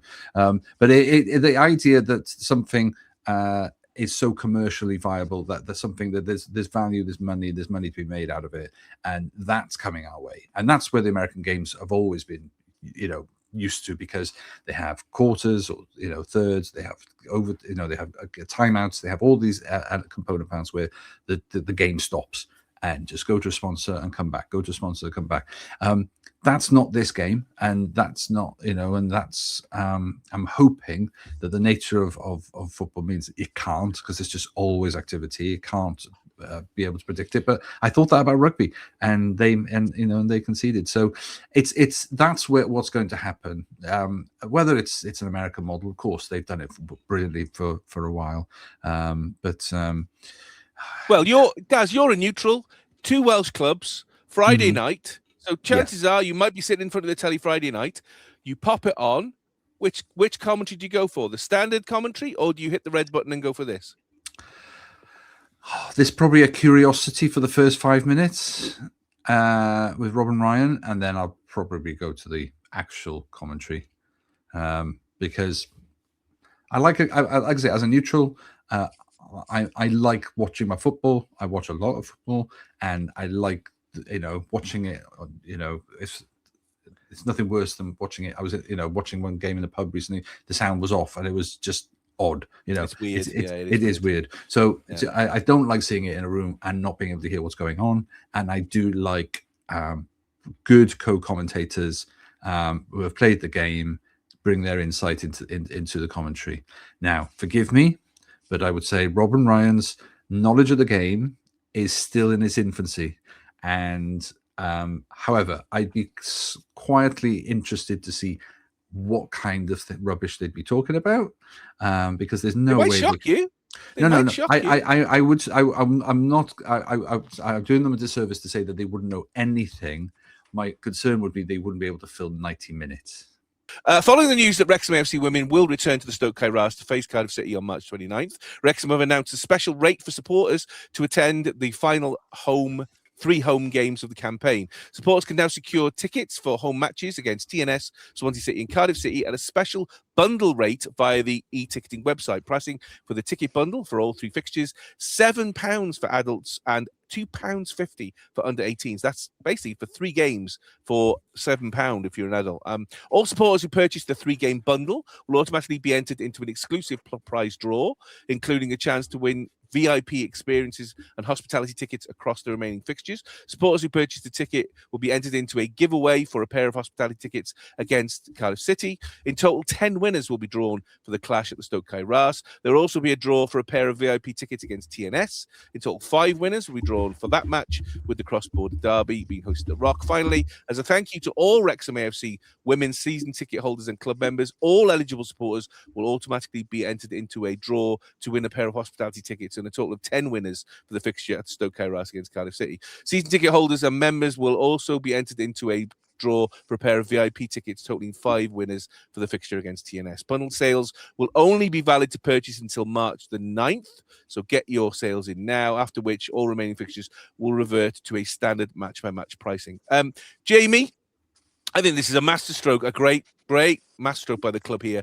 3 games, including 1 at the racecourse, for £7. What a bargain. Yeah, good move. It's a good move. It's there's been obviously a lot of talk this season about the ultras and the amazing support that the women have had home and away. And the ultras were fantastic at the Cardiff away game on the Saturday. They were absolutely superb. Fair dues to them. Because they had the choice. And a lot of them chose not to go to Charlton, and they went to that game instead. So fair dues to them. Absolutely. But I think the big point is the fact that I think the fans and can play a big part in helping get over the line and what is going to be a crucial run-in. So to make it accessible for people at such a great value, and then with the added little benefit of being entered into draws to win, different tickets and different experiences is another little bonus. I mean, I've bought one. The crazy thing is I don't think I'm going to be able to go to any of those 3 games, to be honest with you, because of work commitments. But I've bought one anyway, just in case. But yeah, really good, and I hope it's successful, and I hope a lot of people have bought them and go and support them. I mean, Daz, this is this could be the run-in to Wrexham getting the championship. I mean, £7 just to go to the racecourse for that middle game would be fantastic. I mean, what's the idea? Do you think the idea is literally just to try and get as many people as possible, or it is to try and offer fantastic value for money? No, the cynic in me does think it's about trying to fill the seats and get a crowd. I'm not saying it's about commercially trying to generate as many bums on seats so that you get more ticket sales and more money. That will be a lovely byproduct, but of course, the price is affordable, so we're talking small numbers here. But actually, at this stage, you need the crowd. And just the fact that the crowd is good the best of times, but you've referred to that playoff game against Wrexham at that time, and where it was just the difference in potentially getting that playoff and the win, and I think a huge crowd, positive, supporting the team. Sorry, did you say it's not racecourse though? It's still the Rock, right? So the Cardiff game in the middle of the 29th of March, that's at the Kairas. Yes, okay. The other 2 are at the Rock. Right. So potentially we could lift the trophy on that April the 5th at the Rock in front of, the Rock can take, I think, 2,000. I think that's the maximum. All right. So, if you can get 2,000 there to lift the trophy, that would be absolutely heaving. Yeah. No, I think significant win against your rival. And then if, the title deciding or confirming game, let's put it that way, because I think it will go to the last game of the season. But there's a good chance that you could confirm it there, and then just to have a good crowd for a cup lift. That's probably the one thing about the last cup lift was that, yes, it was in Bangor. It was a decent crowd, but it's probably not the photograph splash that they would want. They would much better prefer a bigger crowd. So why not?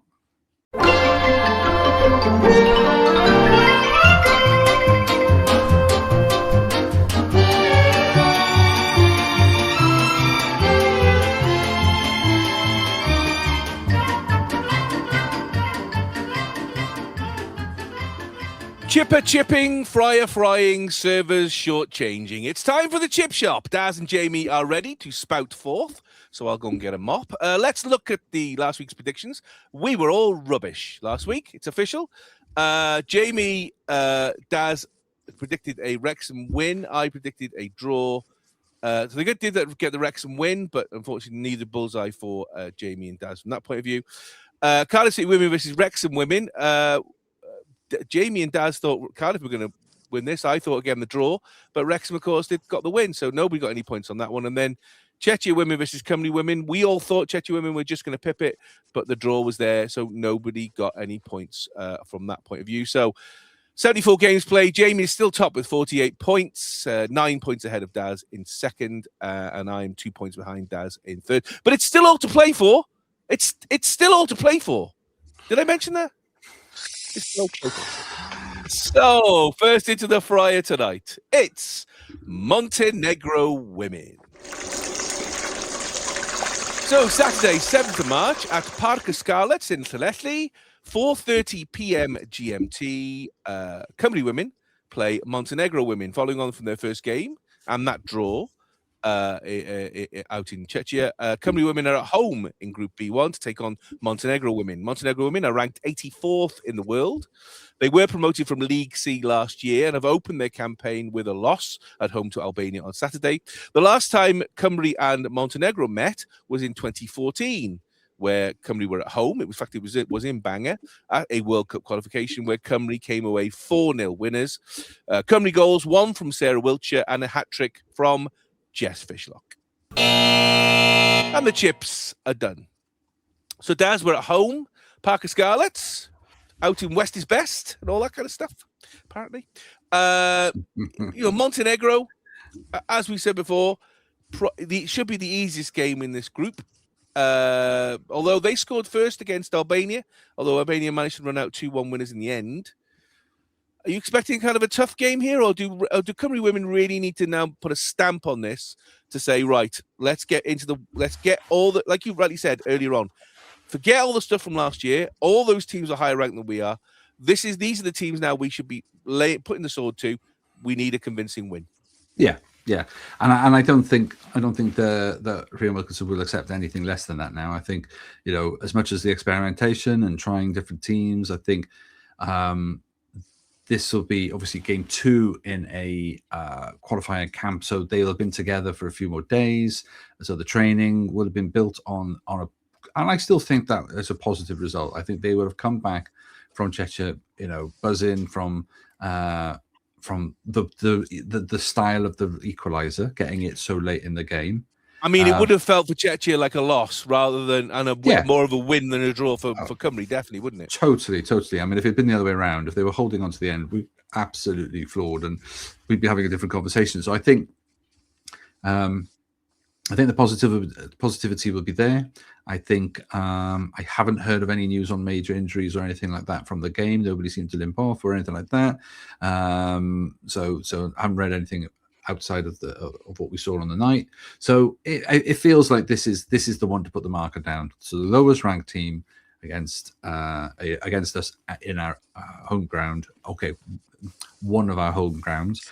I do think this is possibly the only flaw in the Grand Master Plan, is as much as it's good that we're playing in the regions, it feels like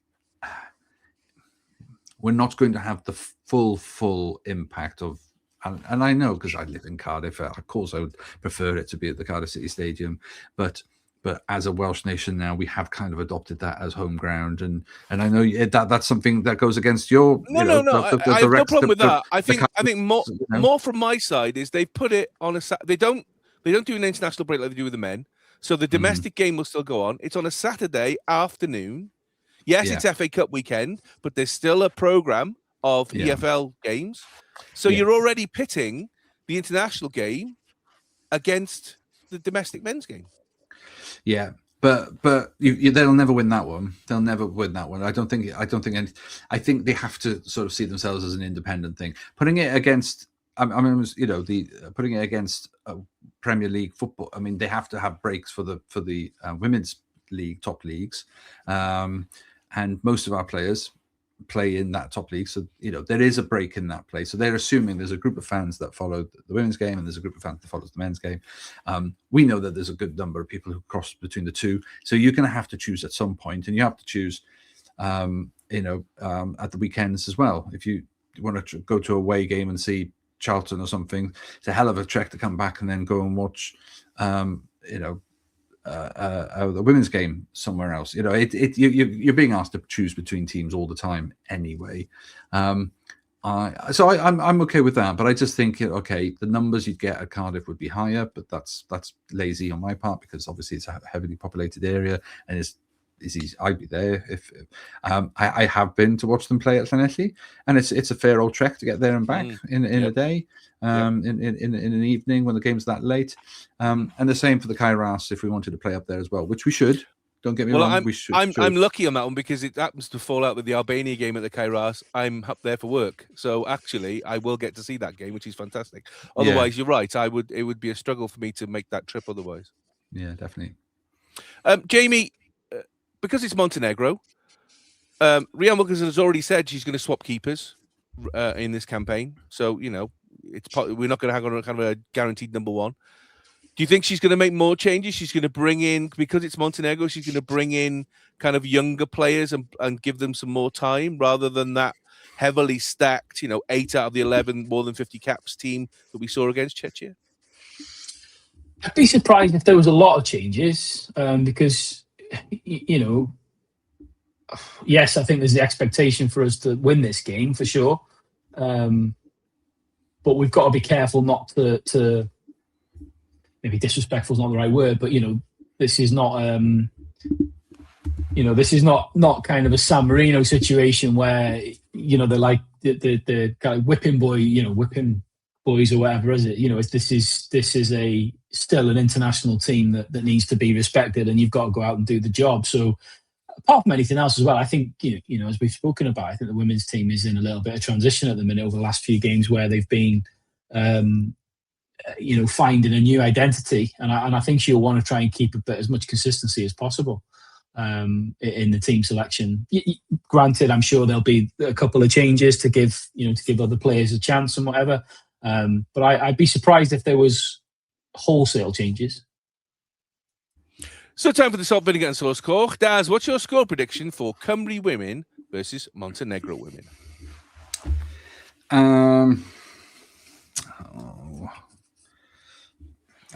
It's the only one I haven't written a score down for. I'm basing on the fact that we regularly score at least a couple of goals in home games and have done for a while now. So I predict there's going to be a few goals. Clean sheet. That's the bit I'm struggling with. Can we keep a clean sheet?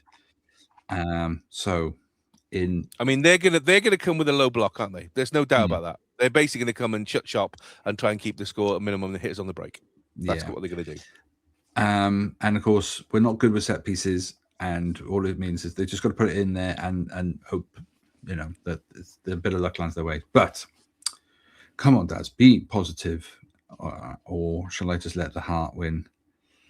I hate this bit. I am going to go. Okay, I'm going to go. Firstly, I'm going to say Cymru to score 4. I'm going to go 4, and I'll kick myself, but I'm going to go 1. Jamie, what's your score prediction for Cymru Women versus Montenegro Women? I've gone for a 3-1 Cymru win. And I'm predicting Cymru Women 3, Montenegro Women 0. I'm going to put my faith in the women this time. I think they're going to keep the ball out of the net. I think they need it. I think they need that clean sheet because, they need to get that again. It's another monkey off the back, and I think they can do it against Montenegro. My fear is that, as Daz just said, it just needs to sneak in. And as I say, they scored first against Albania, so there's nothing to say that it won't happen again. But I'm going to go for a 3-0 win. So let's wrap those chips up to keep them warm. Next into the fryer tonight, it's a little tiny team called Chelsea. So on the same day, Saturday, 7th of March, at the Stoke Kairas, 5:45 p.m. GMT, live on BBC and other channels as well, I would imagine, because we are big everywhere. Wrexham play 8 times FA Cup winners, current FIFA Club World Cup champions, and current 5th in the Premier League players. Yeah, I know. Chelsea in round 5 of the FA Cup. Both Wrexham and Chelsea entered the competition, obviously, at round 3. Chelsea beat Charlton away 5-1 in round 3, and Hull City away 4-0 in round 4. Wrexham, of course, beat Nottingham Forest on penalties at home in round 3, and Ipswich Town 1-0 at home in round 4. This is, of course, actually be the 3rd time in 3 seasons that we've played Chelsea. We drew 2-2 in a friendly in Santa Clara in 2024. We lost 5-0 in a friendly in North Carolina in 2025. And the chips are done. So, Jamie, big one. Under the lights, Saturday evening, tea time. Chelsea. Difficult enough anyway. And I'll talk about the other issues with regards to what we've heard from Parky's press conference and everything else in a second. But first of all, there has been quite a furore, and your caption says it all, about memberships, about there are apparently some talk that Chelsea fans bought the £25 membership without any problems and then bid for tickets to watch the game, which means that if they did win, they would end up in the home end. I mean, again, you've talked many times, haven't you, about the membership situation, about the fact is that we didn't think really we got value for money when the season started. Now they're asking fans to pay exactly the same amount of money with 2 or 3 months left of the season. And the fact that there don't seem to be any restrictions at all on who can buy the memberships. Maybe I'm wrong. Maybe they will put a postcode thing in there, but it doesn't seem to. A lot of people have been very upset about how this whole ticket thing has been handled, both on the Chelsea side, the fact that we haven't been able to give them their 15%. And I know it says in the rules that we should, but there are stipulations that say, but only if that is safe and that's possible to do so. So there's no kind of thing we have to give 15%. It's based on a caveat. But a number of Wrexham fans as well have said that the whole ticketing experience was really, really poor. People putting things in their basket, then went to pay for them and then bounced out, and there are 856 in the queue, all that kind of stuff. I mean, try and sum up your feelings on this, because I know you want to say something first about the memberships, but the whole process with regards to big games like this and the ticketing around it. It's a shit show, isn't it? You know, it's a shit show. Look, for transparency, I'm fortunate because, as we've said on here, you know, you and I have a ticket that season ticket that we share because of because of the logistics involved in you traveling. I've got the ticket for this game, so I'm fortunate. But I did go through the experience of trying to get a ticket, because I was trying to see if I could get one for my wife, who, like myself, is a member. And it was a shit show. It was just an absolute shit show. Look, the bottom line is, as we've talked about before, the ability to supply is nowhere near enough for the demand, and hasn't been for a long time, and won't be probably until the COP is open. And even then, depending on, you know, where we're at, that may not be enough. My issue is the whole membership model. You know, we spoke about it at length earlier in the season. The fact that they were very, very, in my opinion, quite deceptive on the way they portrayed what this membership was. You know, weren't transparent at all about how it was actually going to work and what you were actually going to get for your money. And I've jokingly said to you when we've been at games together, you know, it boils my piss every time it comes on the advertising board. Still buy a membership. Still buy a membership. Still buy a membership. With no reduction. No, Doesn't with matter no- where you yeah. are in the season. You know, there's No. no reduction in price. It's not as even the case. Well, now only memberships are £10 because there's only a couple of months left. You're still paying full price, the same as if you'd have paid in August. That for me is very, very naughty.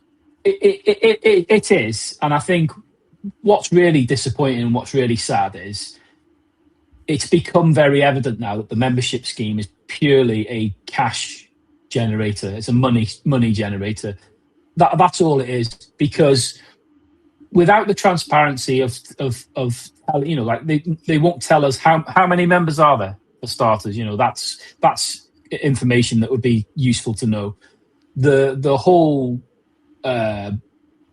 bullshit, for want of a better term, of by being a member you get priority access to tickets is false. That's not the case at all. But then this week with the whole, you know, these stories about you know, some Chelsea fans being able to buy a membership to give themselves a chance of getting a ticket is crazy.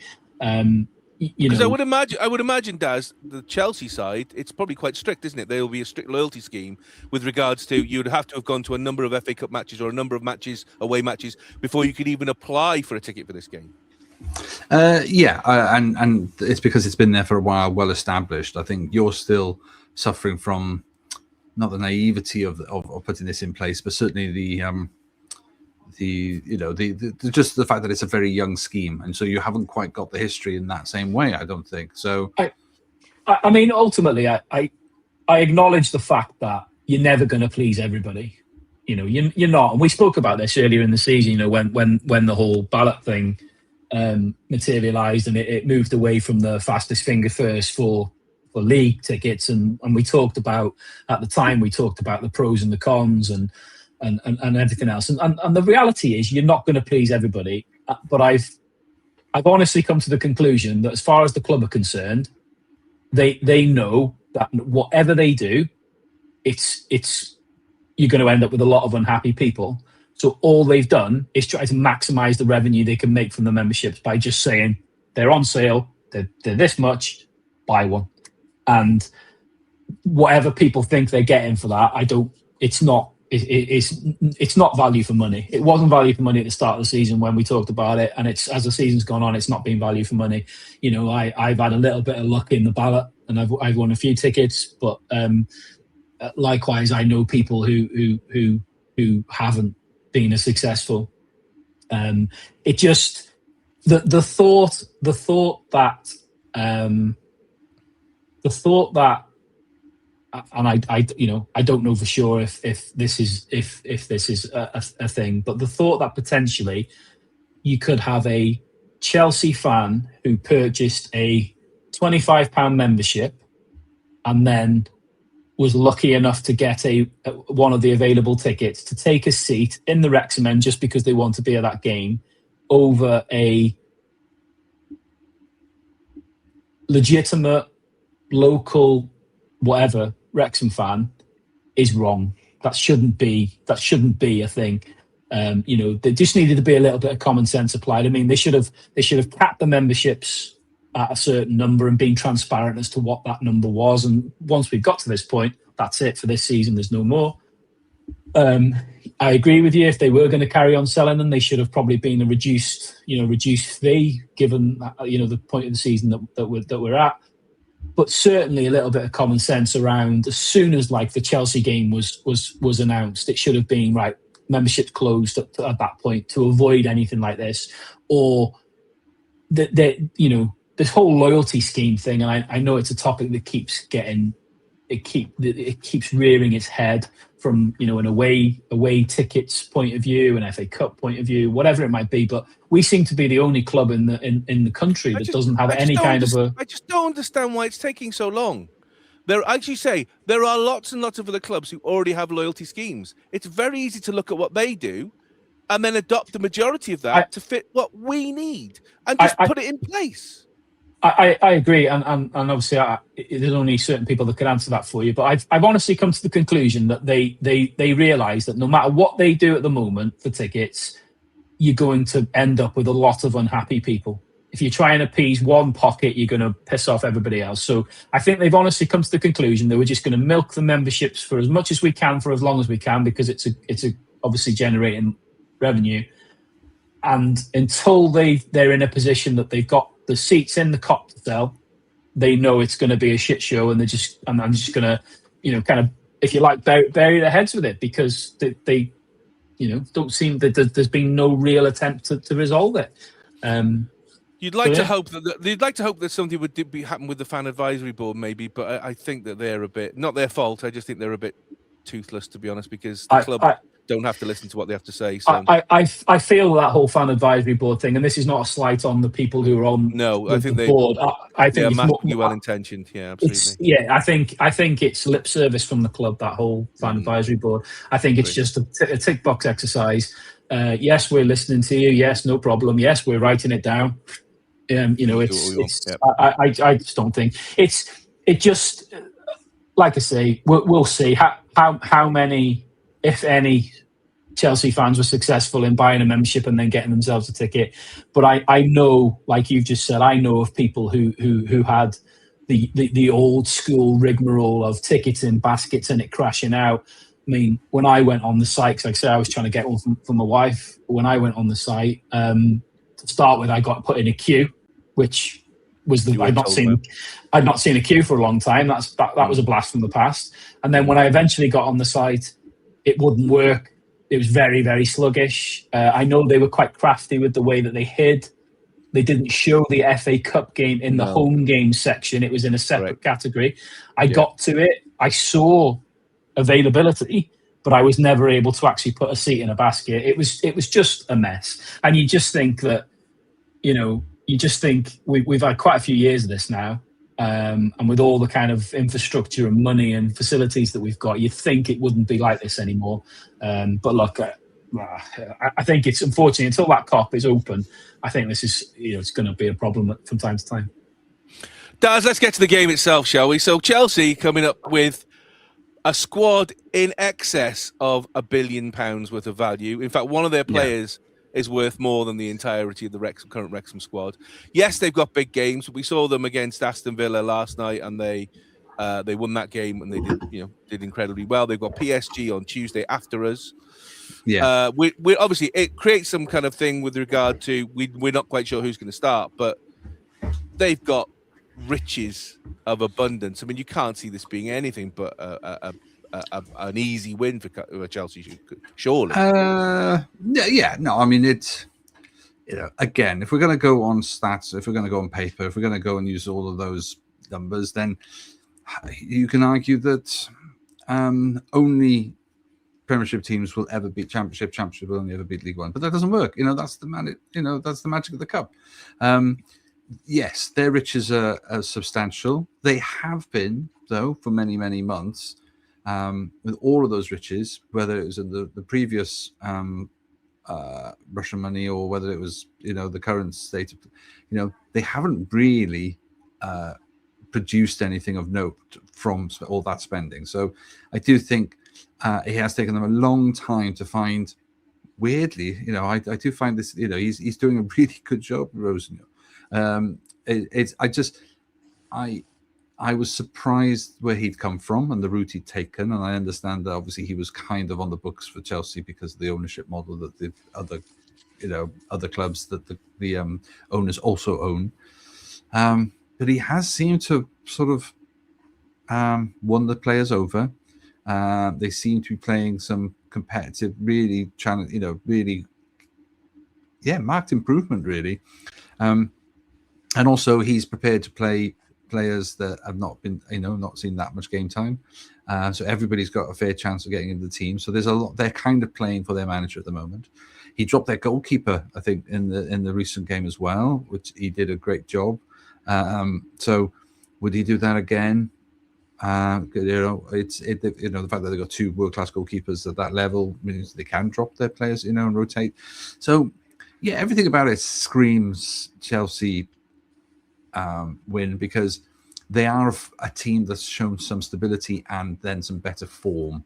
They're not quite your Forests, who are, scrounging and desperate and, and have good games and not good games. But, you have obviously matched them to get through on the pens, but it's a different kind of level. Now, the Kairos, is that going to be the difference?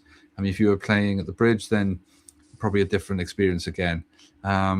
So, I could see it being competitive, but I am probably expecting that quality to show through. I mean, Jamie, it was always going to be difficult enough with the squad that Wrexham have got and the squad that Chelsea have got. But we heard from Phil Parkinson today that George Dobson has had to have an operation because he's had to have a screw put in because he's broken his wrist. Isa Gabori's being watched because he's got a hamstring tweak, not the same hamstring that kept him out over Christmas, but they're still watching that. Brody got a knock in Charlton game, so they're watching him as well. Obviously, we've still got the injuries as well to Matty James and Ben Sheaf.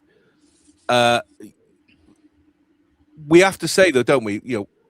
We've got games now that are coming up thick and fast in the league. We've got Hull on Tuesday, Swansea Friday. Where does that put this game for you with regards to what players we put in? And what players are you expecting to see in that starting 11? Oh, wait there. Hello, Phil? Yeah, I can do a job in the midfield for you. Yeah, no problem. Yeah, I've still got my boots. Yeah, shin pads. Yeah. Sorry. Yeah, look,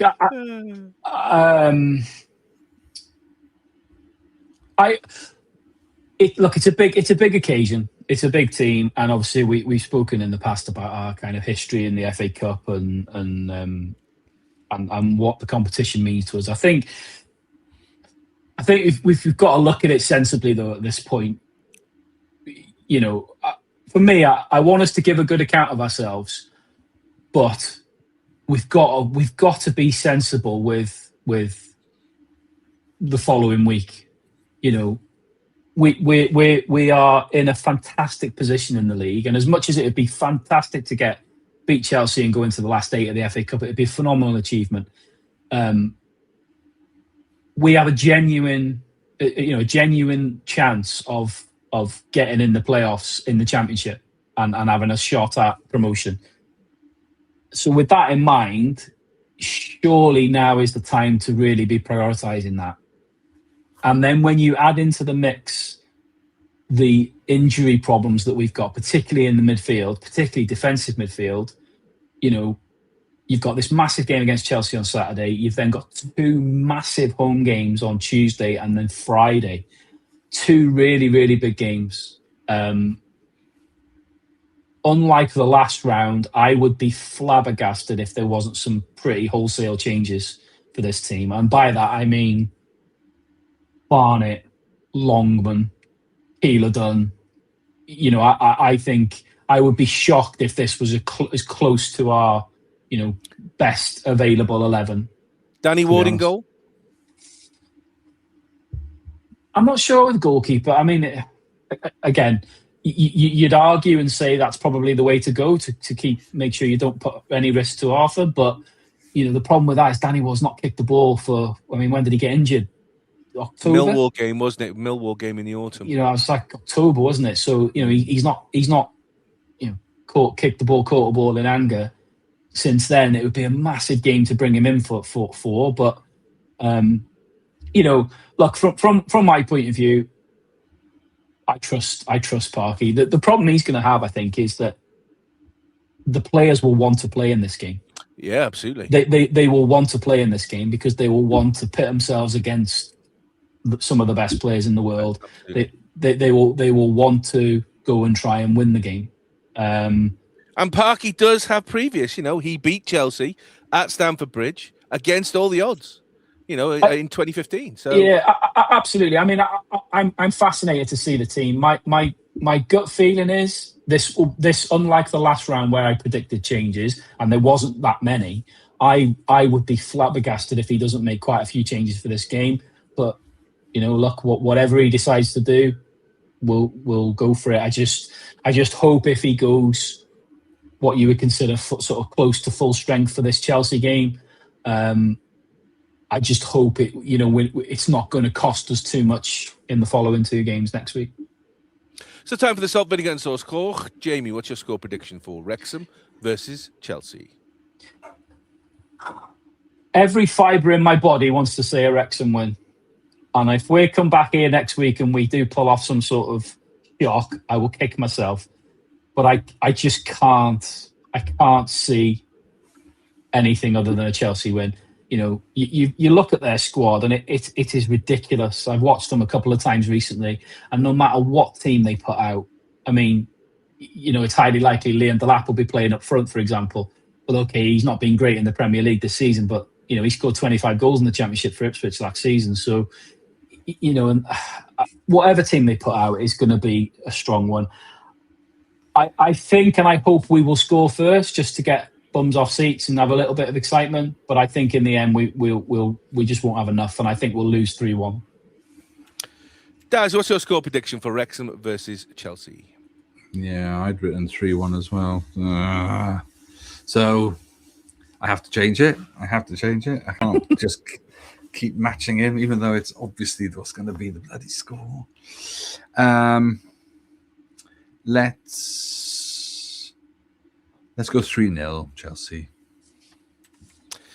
And I'm predicting Wrexham 0, Chelsea 4. I can't see anything but a convincing Chelsea win. I think Wrexham will fight hard, but I think the last 20 minutes, I think the fitness and the skill levels will just show up, unfortunately.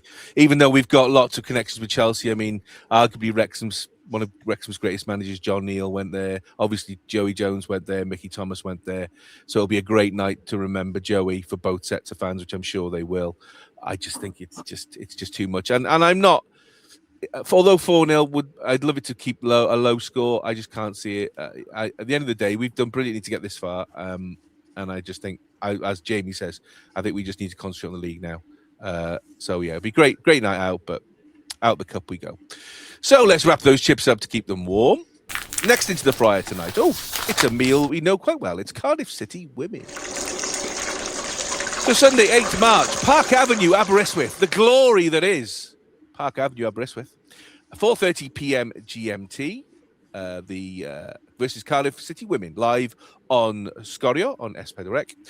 The second semi-final of the Bute Energy Welsh Cup. Cardiff City beat Cardiff Met Women 5-0 in round 1. Trevelyan BGC Women 14-0 in round 2. And TNS 3-0 in the quarterfinals. Wrexham beat NFA FC Women 11-0 in round 1. Penabont FC Women 4-0 in round 2. And Carmarthen Town FC Women 5-0 in the quarterfinals. And the winner of this will meet either Swansea City or Cumbrian Celtic in the final in Newport in April. And the chips are done. So, Daz, we don't really need to talk about this one, seeing as we seem to have talked about Wrexham and Cardiff to death.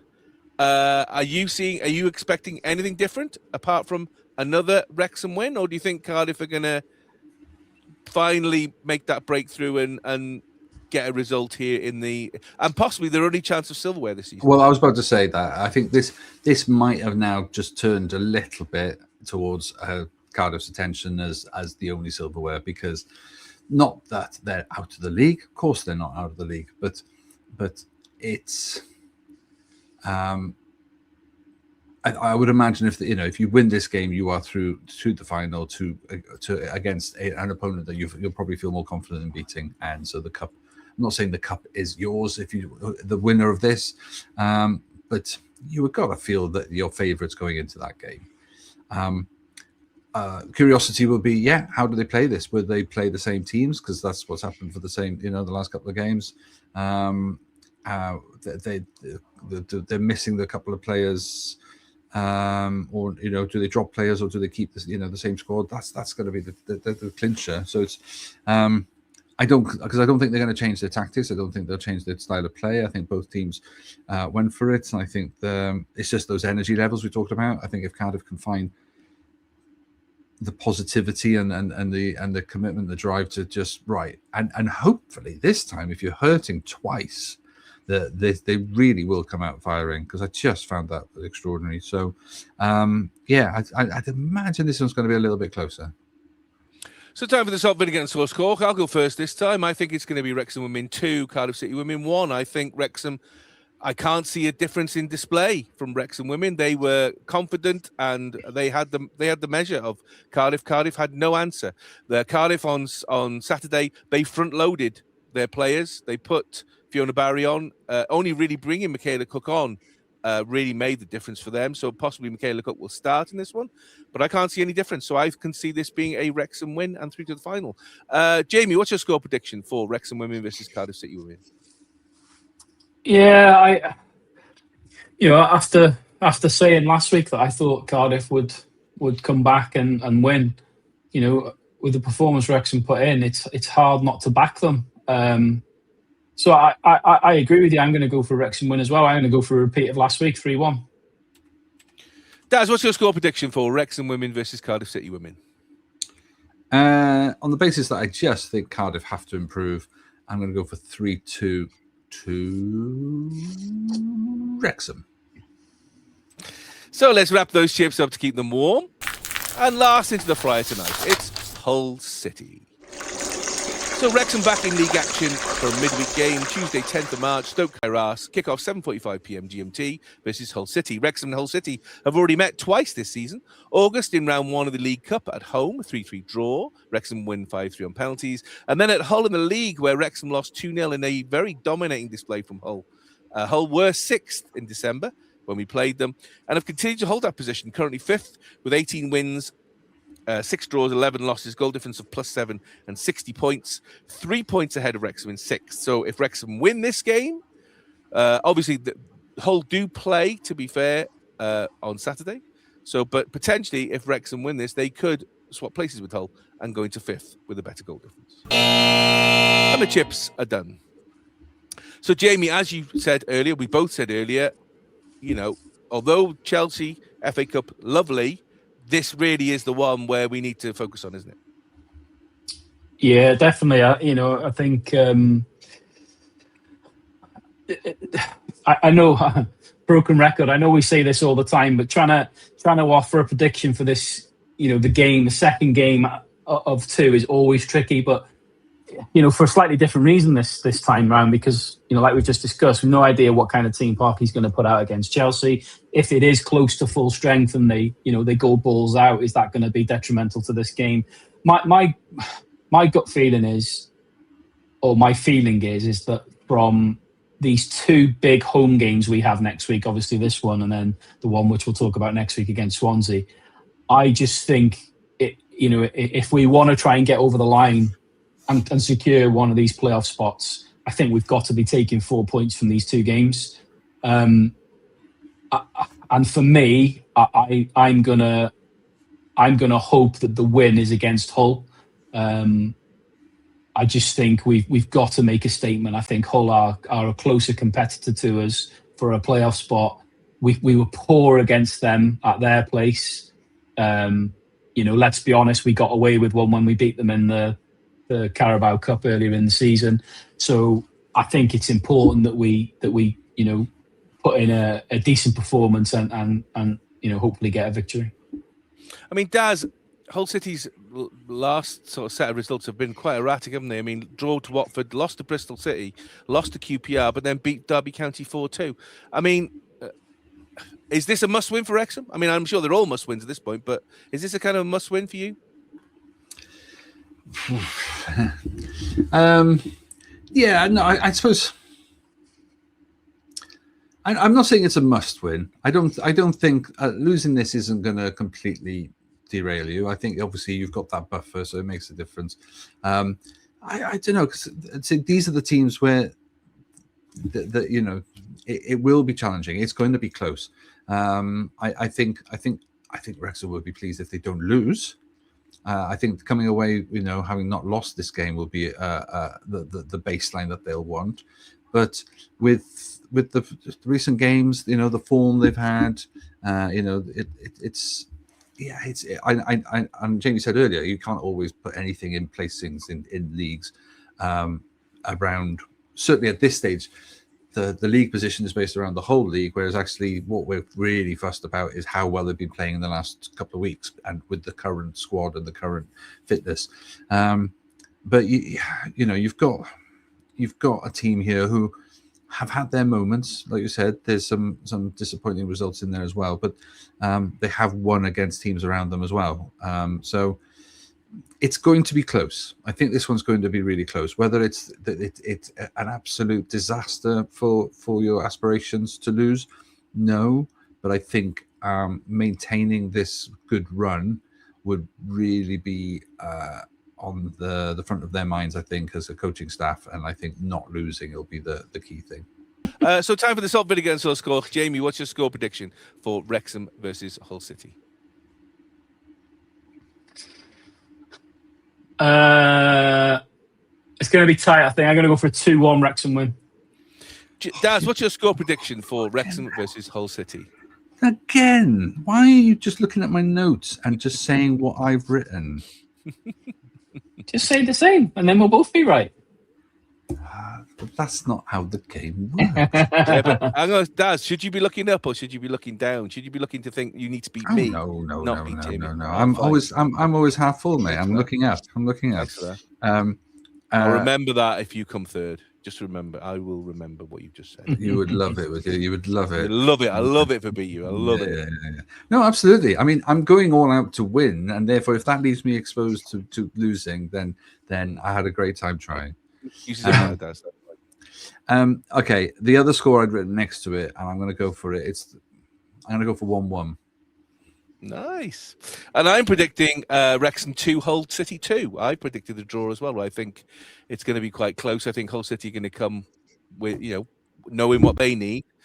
And I think Wrexham are going to find it tough, particularly after Saturday. So I think a draw, I'll take a draw right now. And as Jamie said, I would like to then, obviously, for me, Swansea is the one we need to beat them. So I'm not worried about Hull. We'll talk about Swansea next week. So let's wrap those chips up to keep them warm.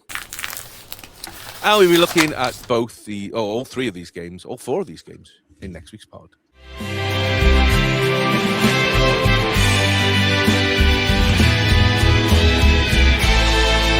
So there we go. All over for another week. Next week, we'll look back at the bumper week that's been Cymru Women at home to Montenegro Women, Wrexham at home for 2 games, 1 in the Cup versus Chelsea and 1 in the League versus Hull City, and see if Wrexham Women can make their second final of the year by beating Cardiff City Women at Aberystwyth.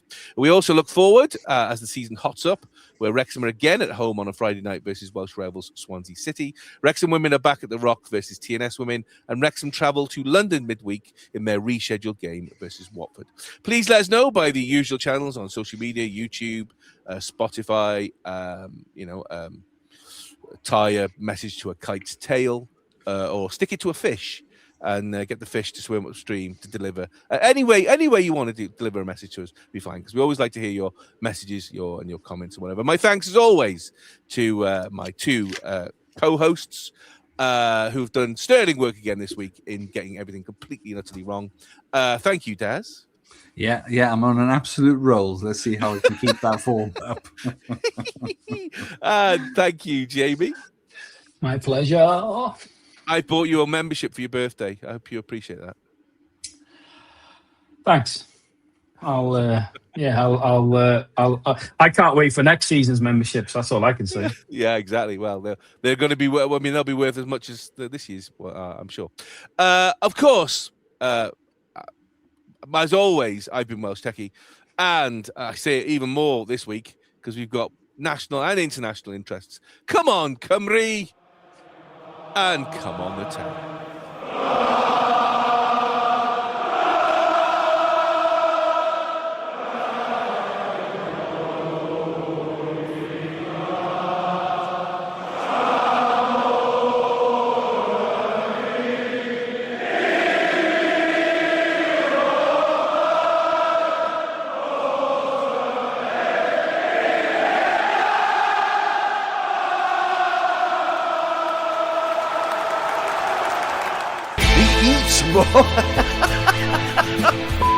Clinton, 4-0.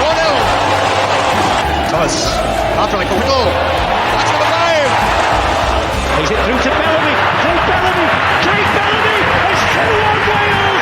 Craig Bellamy.